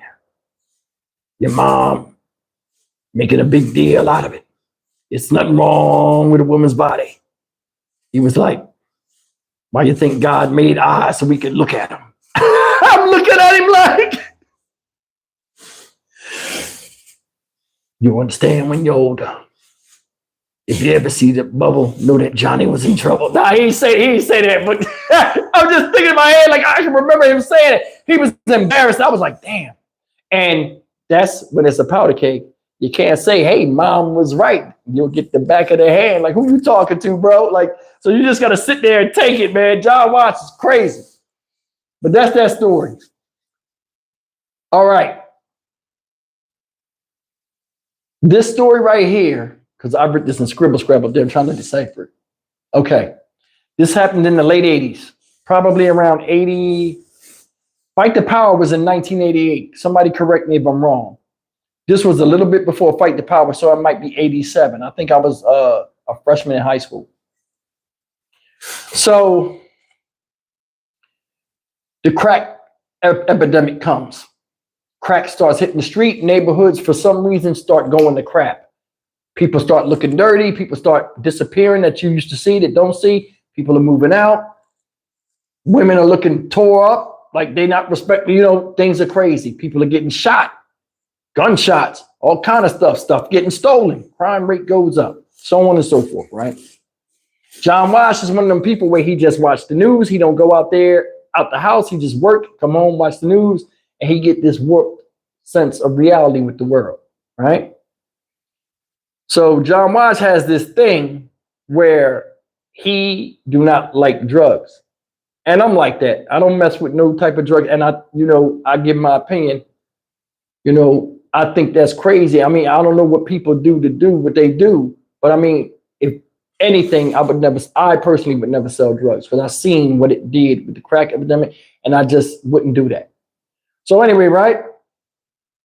John Wash is older than me in his 50s, so he sees all of that. Now you start to see a lot of young girls running down the street dressed like prostitutes. Some of them doing crazy stuff, strange things for change. Girls we grew up with is starting to look tore up in the street. Teenage girl getting turned out on stuff. John Wash seeing it and it's hurting his heart. And I realized this when I got older. I'm young, you know, I'm just like, it ain't me. But the thing that's funny is one day I went to school and I got out of school and I forgot John Wash was supposed to come get me, but Bunny came and got me. Bunny's car breaks down. But Bunny drops me off. I forgot where she dropped me off, and then she was going to stop and play her lottery tickets. Joe went to play a lottery ticket. She stopped across the street, play a lottery ticket. The car overheats when she's in the parking lot, doing the scratch offs or writing the numbers that she's going to play. So the radiator cap busts off and all this stuff. She called John Wash. John Wash, come. We in the neighborhood where it's a known drug set on that corner. John Wash has no tolerance for BS. You know what I'm saying? And it's a bad corner. I'm like, and I told my mom, like, why did you stop here? You know what I'm saying? I'm like, yo, they shoot around here. Why you stop here? I'm like, yo, now John Wash got to come. You see the young kids over there. They smart mouth. John Wash, it's going to be a problem. I had to stop the car. I'm a young, I don't know. I'm like, yo, you could have stopped it over there. You know what I'm saying? Just anyway. So John Wash pulls up in the caddy. When John Wash pulls up in the caddy, he always would get mad when the car would break down. And he'd be like, why you ain't looking at the oil? Why you ain't looking at the gas? He knew she's not going to do that, but he would do it anyway. But it's like he just wanted something to get mad about. So she go in the store. He make me stay out there with him. I'm standing there. And I got my book bag in the car, and I'm just standing there with him talking. Some crackhead chick come down the street, and she like a young girl. She had to be like under 20 years old, but over like 17. She had like high cut shorts, like real dirty looking. A half cut top, her breast was hanging. She looked a mess. You know what I'm saying? Something had happened with somebody cut a piece of her hair out. She was dirty. She come out the store. That's like adjacent to, we're here, and it's adjacent, like in the other part of the strip mall, all the way there. So she's walking on, you know, doing the scratching stuff and moving. She get to where we at, and they constantly looking at the ground. You know, like crackheads be constantly looking at the ground. So she moving and looking at the ground. She look at something happened with her shoe. She takes the bottle right when she get near us on John Wash Cadillac was like 3 days old. She puts the bottle on the hood of his car and begins to tie her shoe on the ground. John Wash is on the side of the hood is up, right? Both cars are facing the building. Bunny car here is an extra parking space, empty parking space, and then John Wash car. So I'm standing up on the curb.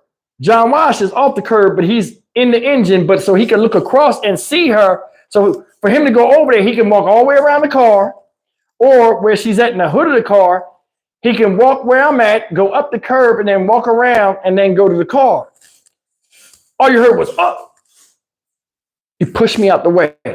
He jumps up the curb. All you heard was, no, you don't. No, you don't. I don't know if he thought she was about to take drugs or whatever, but he saw the the soda on his brand new car. You don't fuck with John Watts' car. I can tell you story after story of John Watts fighting people in the street, teenagers, everything, handling them. Don't sit on my car. People come around, hey, sit on any car, but not that one. So anyway, right? John Watts, she put that drink on the car. Oh, no, you don't. He ran over there. This is the funny part. Remember I said it was an empty parking spot between them?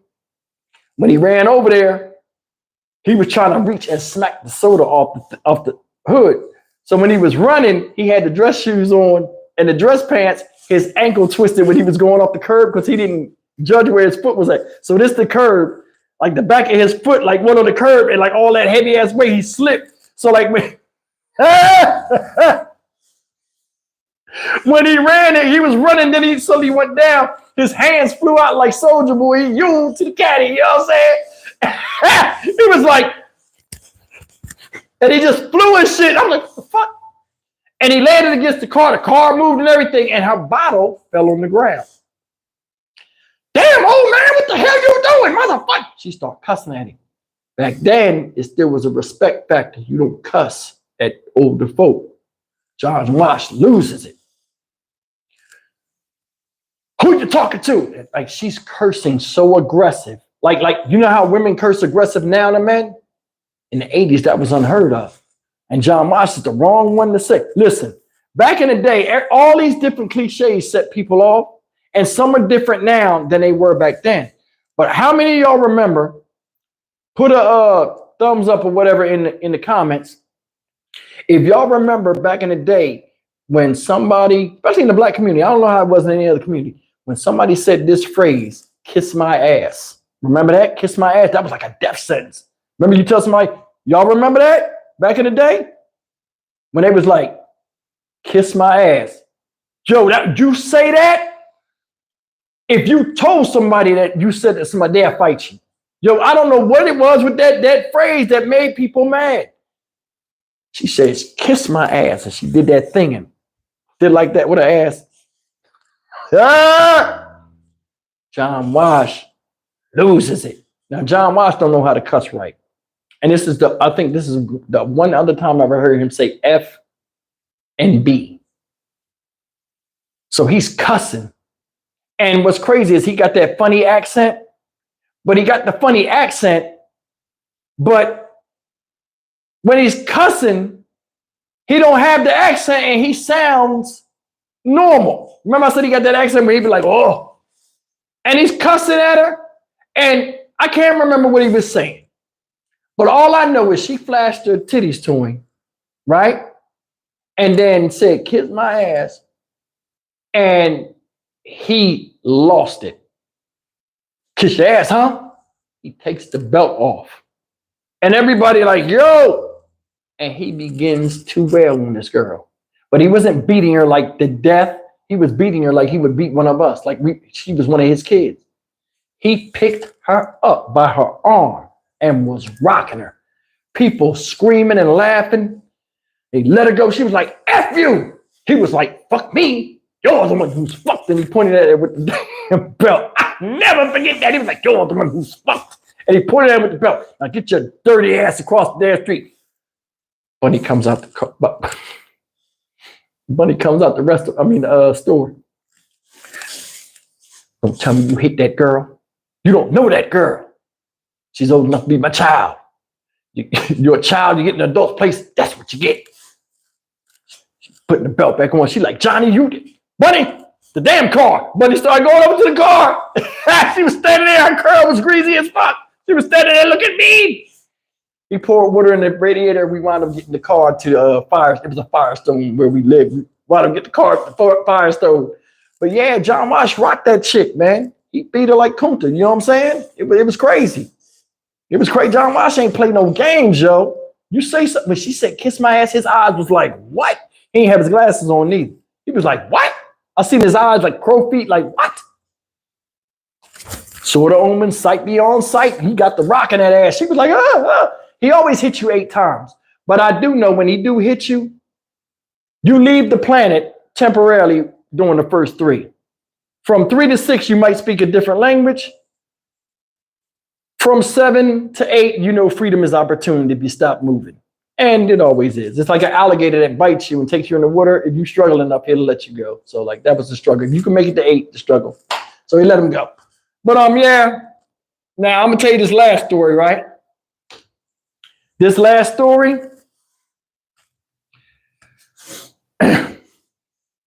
is about breakdancing. I got another story up here, but I'm gonna tell it next week. I'm starting to get hot in here. I'm sitting here, my back starting to hurt on the stool. A lot of y'all are my age.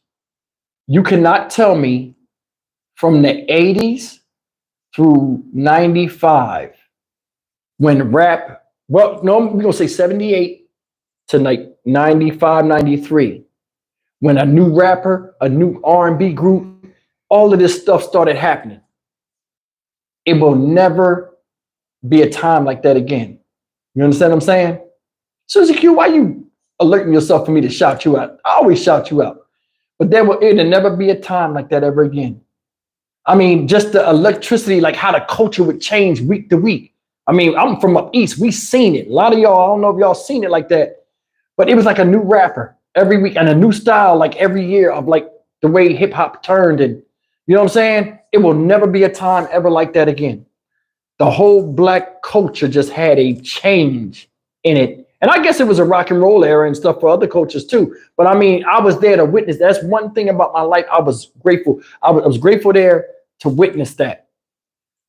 I remember when breakdancing first came out, they was already doing it in New York. Nobody even knew about it. I remember when I first seen it. And my cousin was like, yo, we going to this breakdance. I said, what the hell is a breakdance contest? We went to Whitman Park. I never forget, it was on the riverfront. And they only had it one time. A lot of people that see this from Camden, New Jersey, y'all remember. They had crews from New York and everything. Because we would see on Ripley's, believe it or not, the New York City breakers and the dudes be like pop locking and doing the wave and moving their body. We like, yo, what is that? Like we think it was an illusion. We sees them up close. They're like, yo, the New York City breakers here. Everybody like, yo, they gonna be coming. They had the Puma suits on and matching.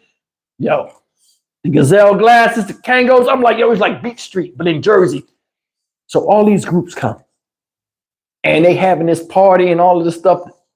They got a damn thing, a kitchen towel on the ground on cardboard, spinning on that. So I see that. Now I'm overtaken with the whole breakdance thing.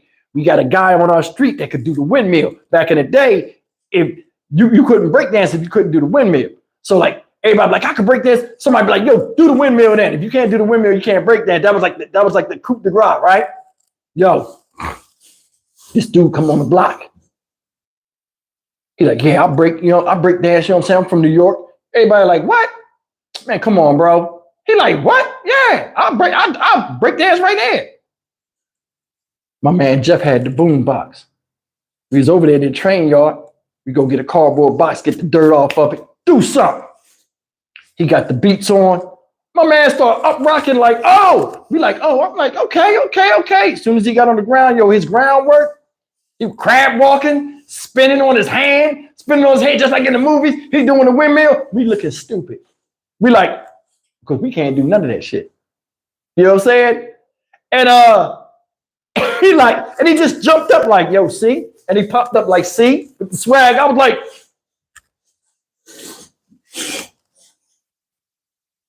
he was like, we used to say bust a move. He'd like, let me see y'all bust a move.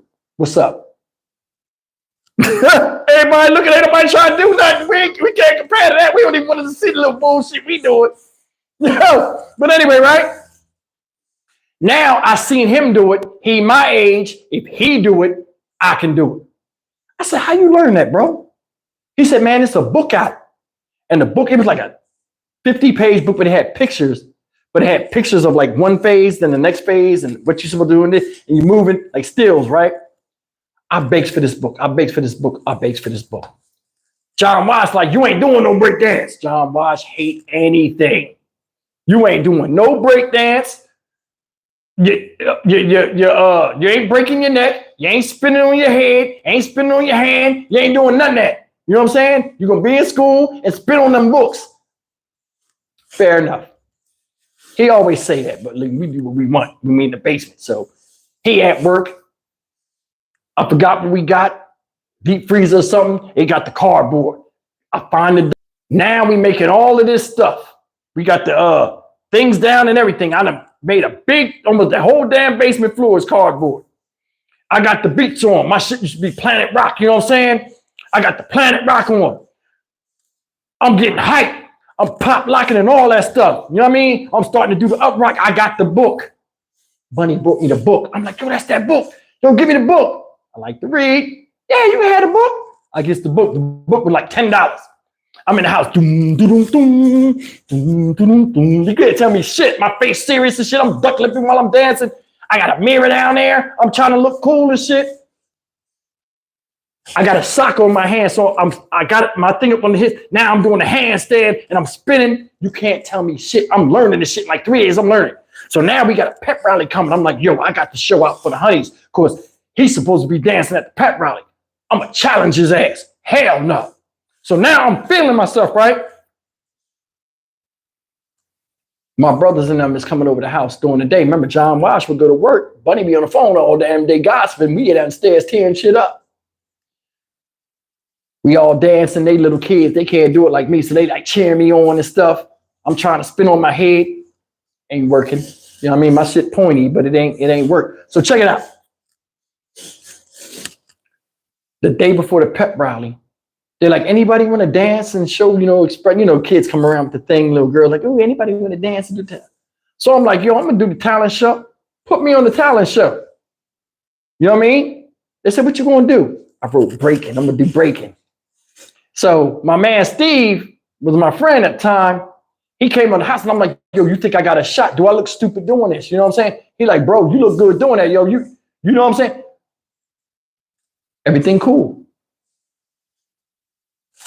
I get to the house. I'm trying to do the windmill the last day. I can't figure it out. It's a mind thing. It's something that I'm missing. Like when I get to the bottom part, I couldn't get it. So I get to the bottom part and I'm like, yo, I'm not feeling the way the diagram is showing me how to do it. I don't want to go ask this dude because he's like, yo, I thought you said you could do it. See what I'm saying? So now I'm lying. I'm trying. I can't get the damn windmill. John Wash comes home. Hears the beats blasting. Bunny don't know me down there doing breakdance. She just think we listening to music. So now Bunny done brought me this. Bunny don't watch breakdance and stuff. We used to have that shiny, like that. What was that stuff? Like they call them swishies back in the day. Like that material, like almost like plastic type material that be on your clothes. So I had like a North Carolina blue sweatsuit, and it had some corny insignia on it, and then it said break on the back, and then like it had like white stitching. I looked like a professional. A little $30 thing. That was a lot of money back then. But I got this thing on, right? Yo, I'm downstairs. It's all swishy and stuff. I'm moving. It's like I'm doing the up rock. You know what I mean? You can't tell me nothing. I got on my hand. I started spinning. I ain't had the sock on my hand. Thank you, Heather Stanley. I start spinning. Now I'm spinning. I'm like, ooh, I made a full 1.5 rotation. Now I'm feeling it. I got my balance. I'm doing it. I'm like, and I'm really into the zone. I got the Planet Rock on. You know what I'm saying? I'm pumping the Planet Rock. Everything going good. I flip off of that and I do the windmill one time. I said, boom. Oh, I figured it out. Soon as I said that, I said, oh, I figured it out. And I jumped up. I'm not looking at the steps or nothing. John Wash is standing there with the belt out already. I jump up. I'm like, doom, doom, doom. You can't tell me nothing. I'm feeling it. You know what I mean? I go down. I jump into the windmill. I go to do it again. The belt just come across my legs. Wagga! What did I tell you? No monkey dance. He hit me so hard, right? That plastic suit, the belt tore through the suit and everything, ripped my leg. Oh, shit. There it was. The dream was over. He beat me so bad, right? I'm hollering. Hey, what did I do? Ah! He beat me, right? And my brother started crying. Ah, you know he do. Bunny hear the crying. She thought I did something to him. She run to the step. What happened? John Watch come up the steps. Nothing. Now take that stuff off. He made me take the suit off and everything. I asked him what the big deal was, right? And I remember this. You know how you hear something when you're in a place where you're not interested in being? This is the thing. When breakdancers first started coming out, this is what happened. You know where it was? It was the church, the Jehovah's Witness church.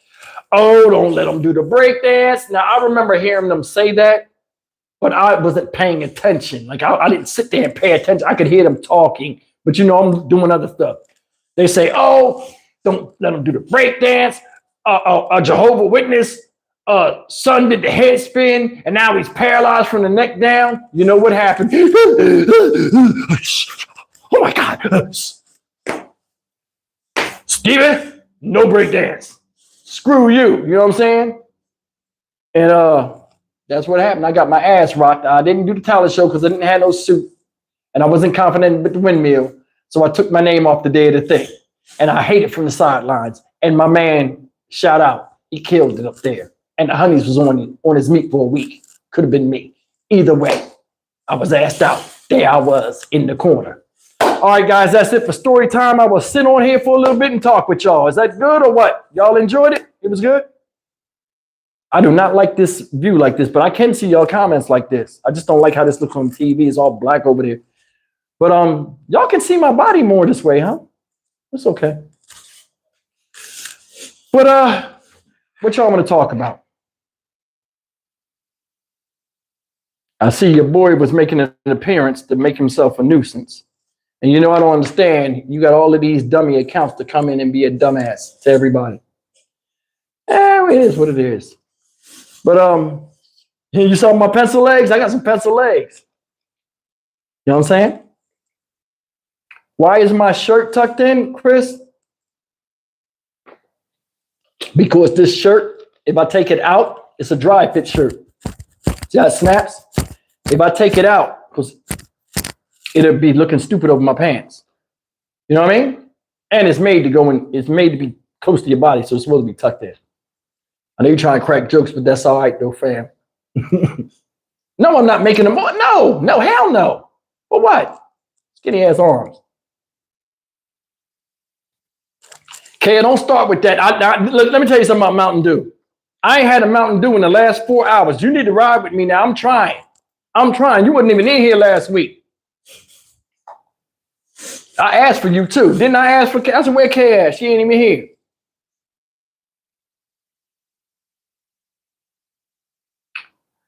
Universal law. Peace. Yo, my fish tank work. I can do a video where I put aquariums up that I've done. I can do that. If y'all, I didn't think y'all be interested in that type of stuff. Y'all interested in that? I can do a video. I don't know if I can run it for like 10 or 20 minutes of footage, but I can do that if y'all want.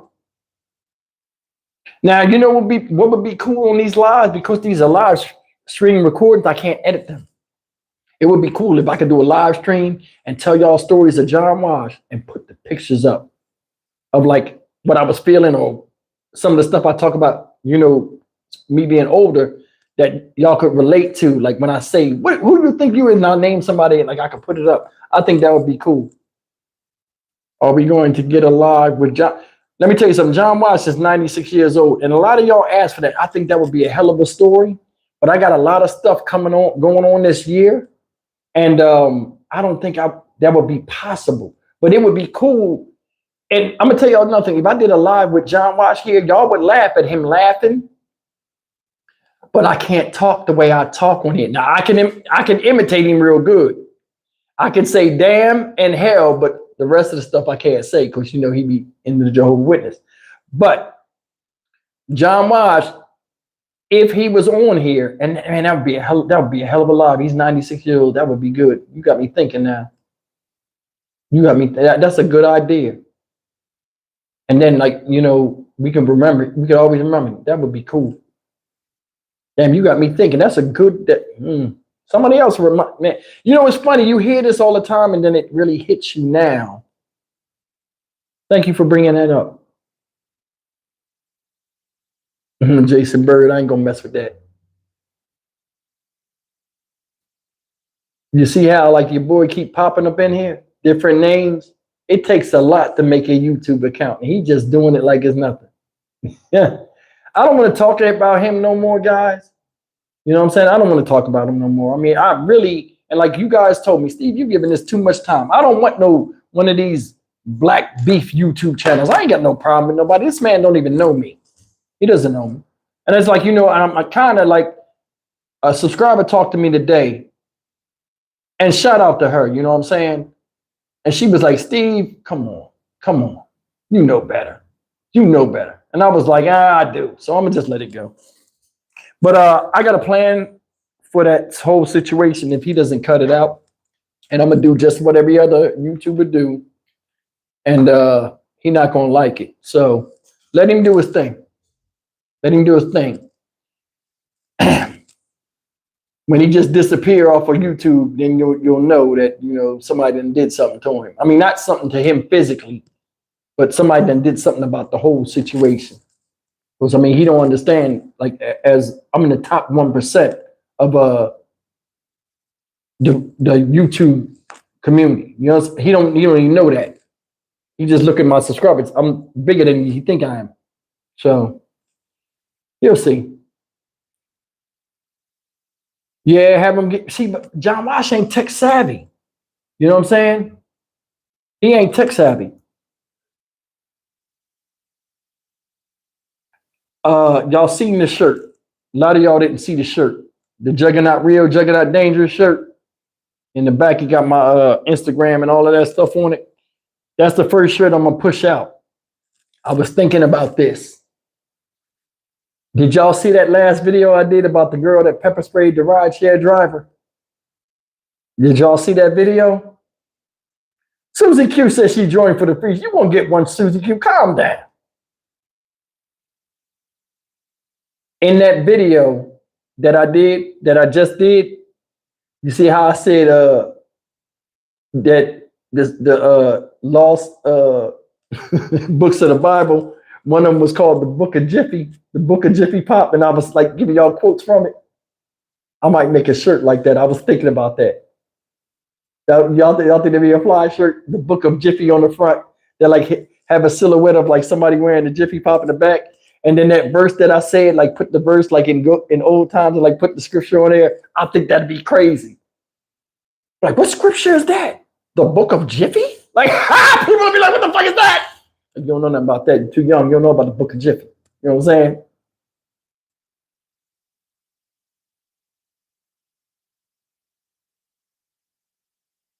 What else y'all want to know? Annette Day, what's up? Yo, Sue Burtz is in the house. Sue Burtz, I need you to contact me on my Gmail. I have to talk to you by phone about something. Did you hear there was an arrest for the Tupac? Yeah, but I don't cover rappers like that. And I mean, that thing is old anyway. I mean, a lot of people are interested in it, and it'll make interesting content. I try to stay away from the hip hop scene because I mean, a lot of people, the celebrity type of, yeah, you know what I'm saying? I try to stay away from it. A little bit of everything. He said, I'm always down for the Juggernaut stories. Hey, a little bit of everything. Yo, man. You see the Juggernaut today? She was a cute girl. That's the entrapment. That's a pretty drawing. You saw her? She had them big legs. You know what I mean? Hands on my knees, hands on my knees. You know what I mean? You liked it? Yeah, he said, Lord, have mercy. What else we got up here?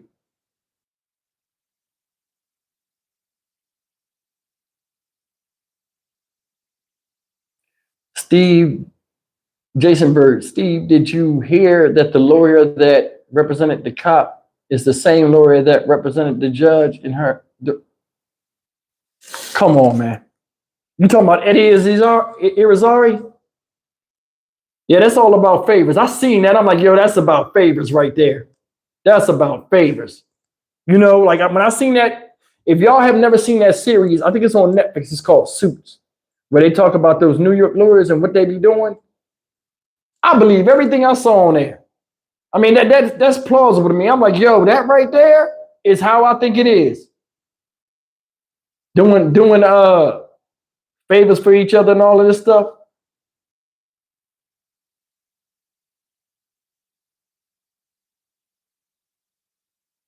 New Diamond, I ain't gonna say rap is stupid, but I mean, it's not what it used to be.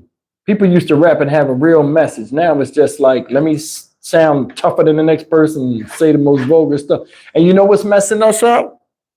The emergence of all these female rappers. You got to start looking at these younger female rappers that are out here that are not Nicki Minaj and all of them. I mean, they be saying some crazy vulgar stuff, but the ones up under them that's trying to make a name for their stuff, they saying some of the craziest stuff.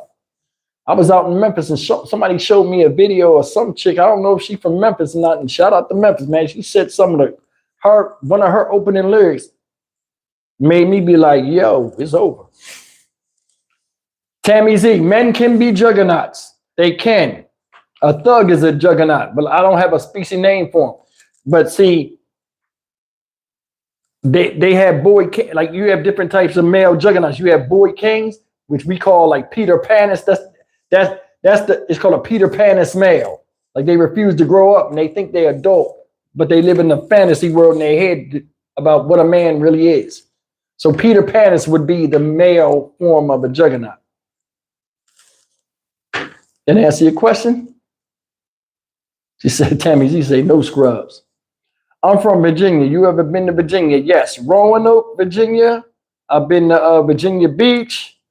I've been to Norfolk.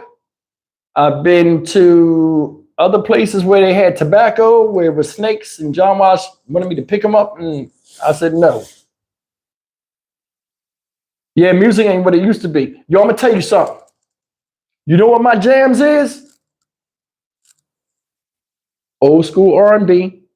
I like the when Otis Redding, it's like Otis Redding, Sam Cooke. I like that type of music, like that kind of smooth, like mellow. I like that kind of music. I like 80s rap when it was like consciousness, like they were rapping about something. You know what I mean? My thing is I like grind music. You know what I'm saying? Like that slow drag, like get up on it and you know what I'm talking about. Anyway, I ain't gonna say freak music, but you know what I'm talking about. Yeah, 90s R&B. Yup. When they used to sing about something. It's like now it's like, eh.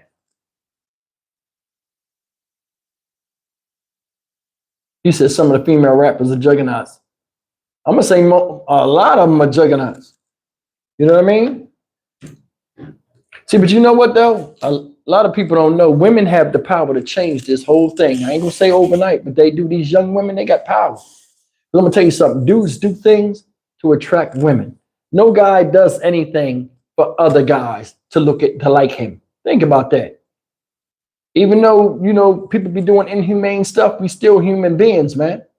We are. Guys still do stuff to attract girls. Like there are guys out here that still think if you act tough and all this stuff and you got to be beating up people in the street and acting crazy to attract girls.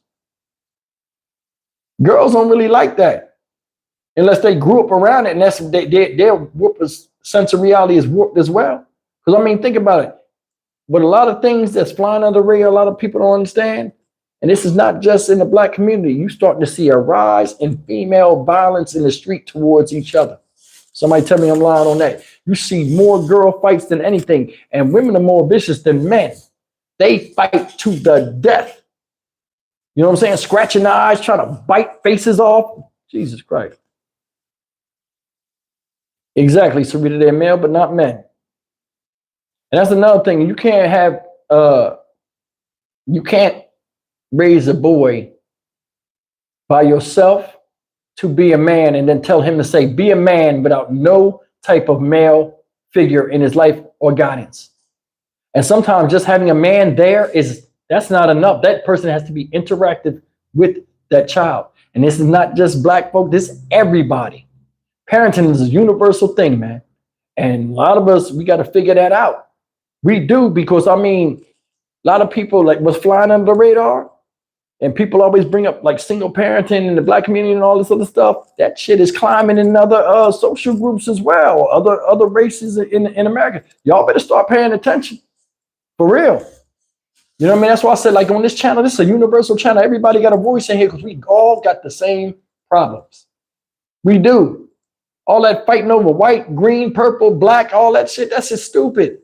Because the 1% controls what's out and what's shown and what's not shown. And they pull the strings on everybody. If you are in the rat race, you are no different than anybody of any color that's here. If you pay income tax and you have to work for a living and your bills will pile up, regardless of your color, we're in the same boat as everybody else. We just live in different places and we in different levels and phases of the matrix. We are. And I realized that once I went from not having money to being up here and having money to where people that have more money than I do respect me on a level or see me on a level because I'm above where they thought I was at. And then when I get up here, I realize, damn, they no different than me. They got the same damn problems. They just don't put it on social media and they don't speak about it. Human beings, we got the same damn problem, man. We do.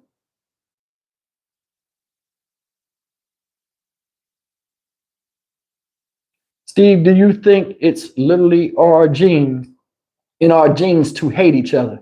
No. This is what I think. I think that I'm going to break this down to you. This is just me. It's going to probably set a lot of people off that's pro-black. I've been around and I've experienced a lot of people. I've lived around other people that didn't look like me, and I grew up around people that lived like me and married people that look like me. I watch things and I wonder, every decade you start to see the decimation of like just how we relate to each other and just how human beings as a whole in America think. I think advertising, marketing, whatever's marketed is what's being deemed socially acceptable.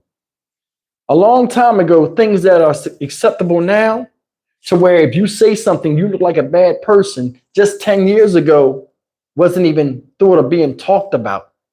If somebody nowadays went back to 1980 and said anything or acted entitled like they act today, you wouldn't survive.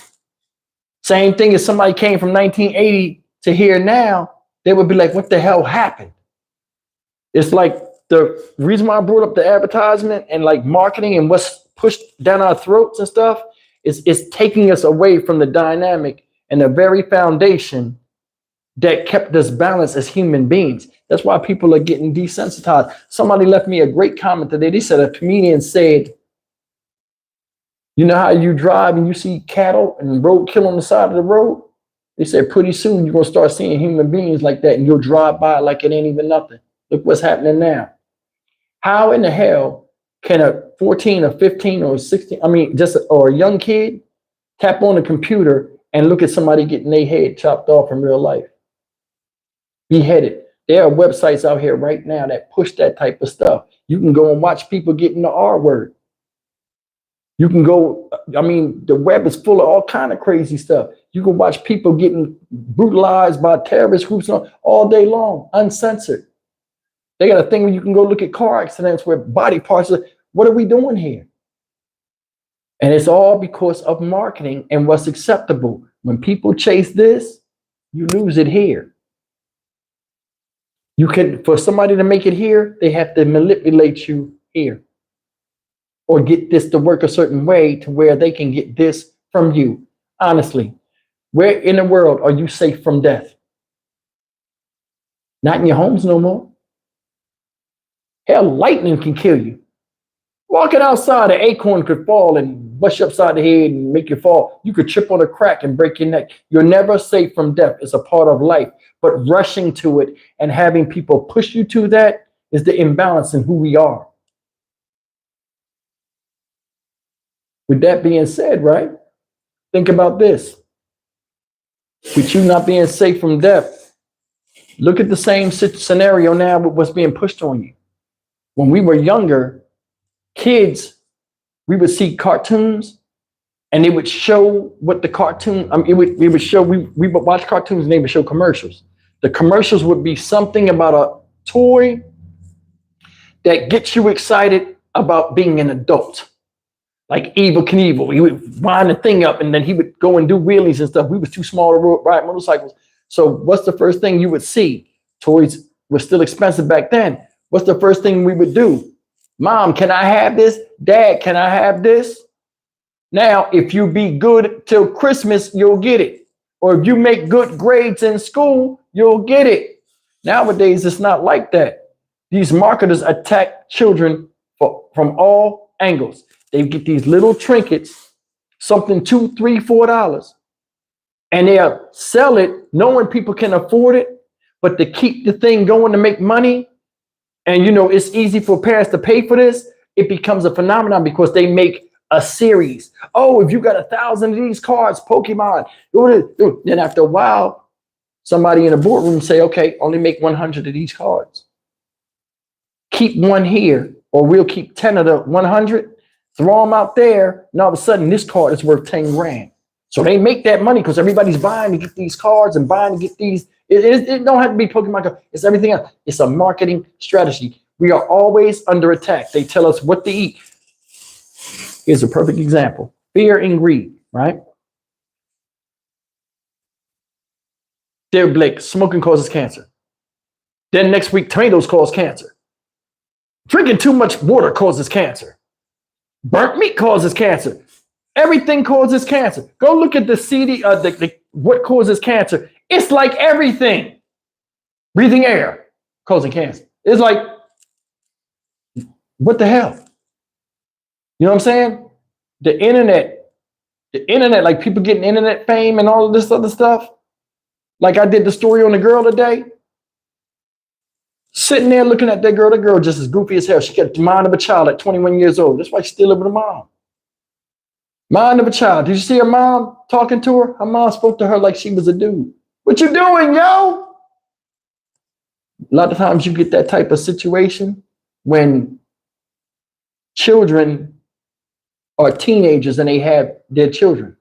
Remember, you 15 and have a baby. The baby 21, you be what? 32, that's still young. Now, 21 and 32, two adults. See how that work? She's still finding herself. She ain't found herself at all. But you understand what I'm saying? And then that gap between the guidance and the wisdom is lost. And now you got two people trying to find themselves. And thus we get stuff like this. She's 21 years old. She would be a junior in college.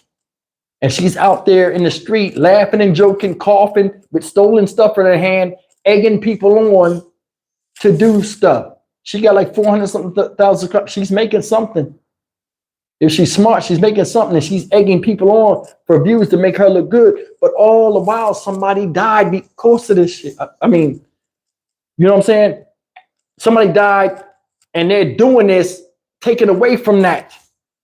That cop, Mark Dial, that killed Eddie Irizarry, seeing that took the whole anger factor off of the city. And he's like, "Ooh, they're talking about that. They're not talking about me." Go and look at the Philly news. They still talking about the looters. They just forgot about the subject. You see how they go in the media? Y'all got to be smart. Just watch. And I ain't no prophet, I ain't no smart dude, I ain't this. I just look at things. Just watch, y'all. Just watch. That's why my videos are a little bit different than anybody else. Just pay attention. I mean, I laugh and joke, you know what I'm saying? But I mean, like, on some real conversation, I'm talking to everybody out there. Because if you got money, you are a target. Always remember that. Guys, I'm going to get up off of here, man. You know what's love with me, man. It is what it is. But shout out to everybody that came through. 161 people. I must have really did good tonight. I got paid $39 for my effort. Thank you so much. As always, like, comment, share, and subscribe. Shout out to everybody that came through. Channel members, I appreciate you as always. Guys, I'm running a business and I know I got the merch coming, but I got some really good t-shirts coming. I have to learn how to put that at the bottom of YouTube, so I have to learn all that stuff too. But The pattern's already made. I can make these t-shirts like this. So when I contact you, I need everybody that's in here with a blue star or like a gold star, a member, a channel member, because I can look and verify as you. So don't be just sending me, hey, I'm a channel member. Don't waste my time, because I need you channel members to tell me your real names, your mailing addresses. It sounds crazy, so I can start mailing these shirts out. I need your phone numbers too, so I can alert you, hey, I got something in the mail for you. Boom. And I need you to talk to you directly to verify it's you. All right? So you guys should start hitting me up. Give me about 30 minutes from now and let me edit all this stuff. And then you'll go and check the email, and the email will be down there. All right? That work for y'all? You know what I'm saying? So as always, guys, I'll see you guys in the morning, man. I know it's 2.5 hours on here. We had a fun time, and I do appreciate you guys. As long as you learn something, man. You don't have to like me or, you know, but I mean, I'm on here for a reason. I don't know what it is yet, but God to take care of me. He gonna give me me. As always, I love you guys, and I'll see you in the next video. Why did I do that? You guys know what I mean. You guys take care.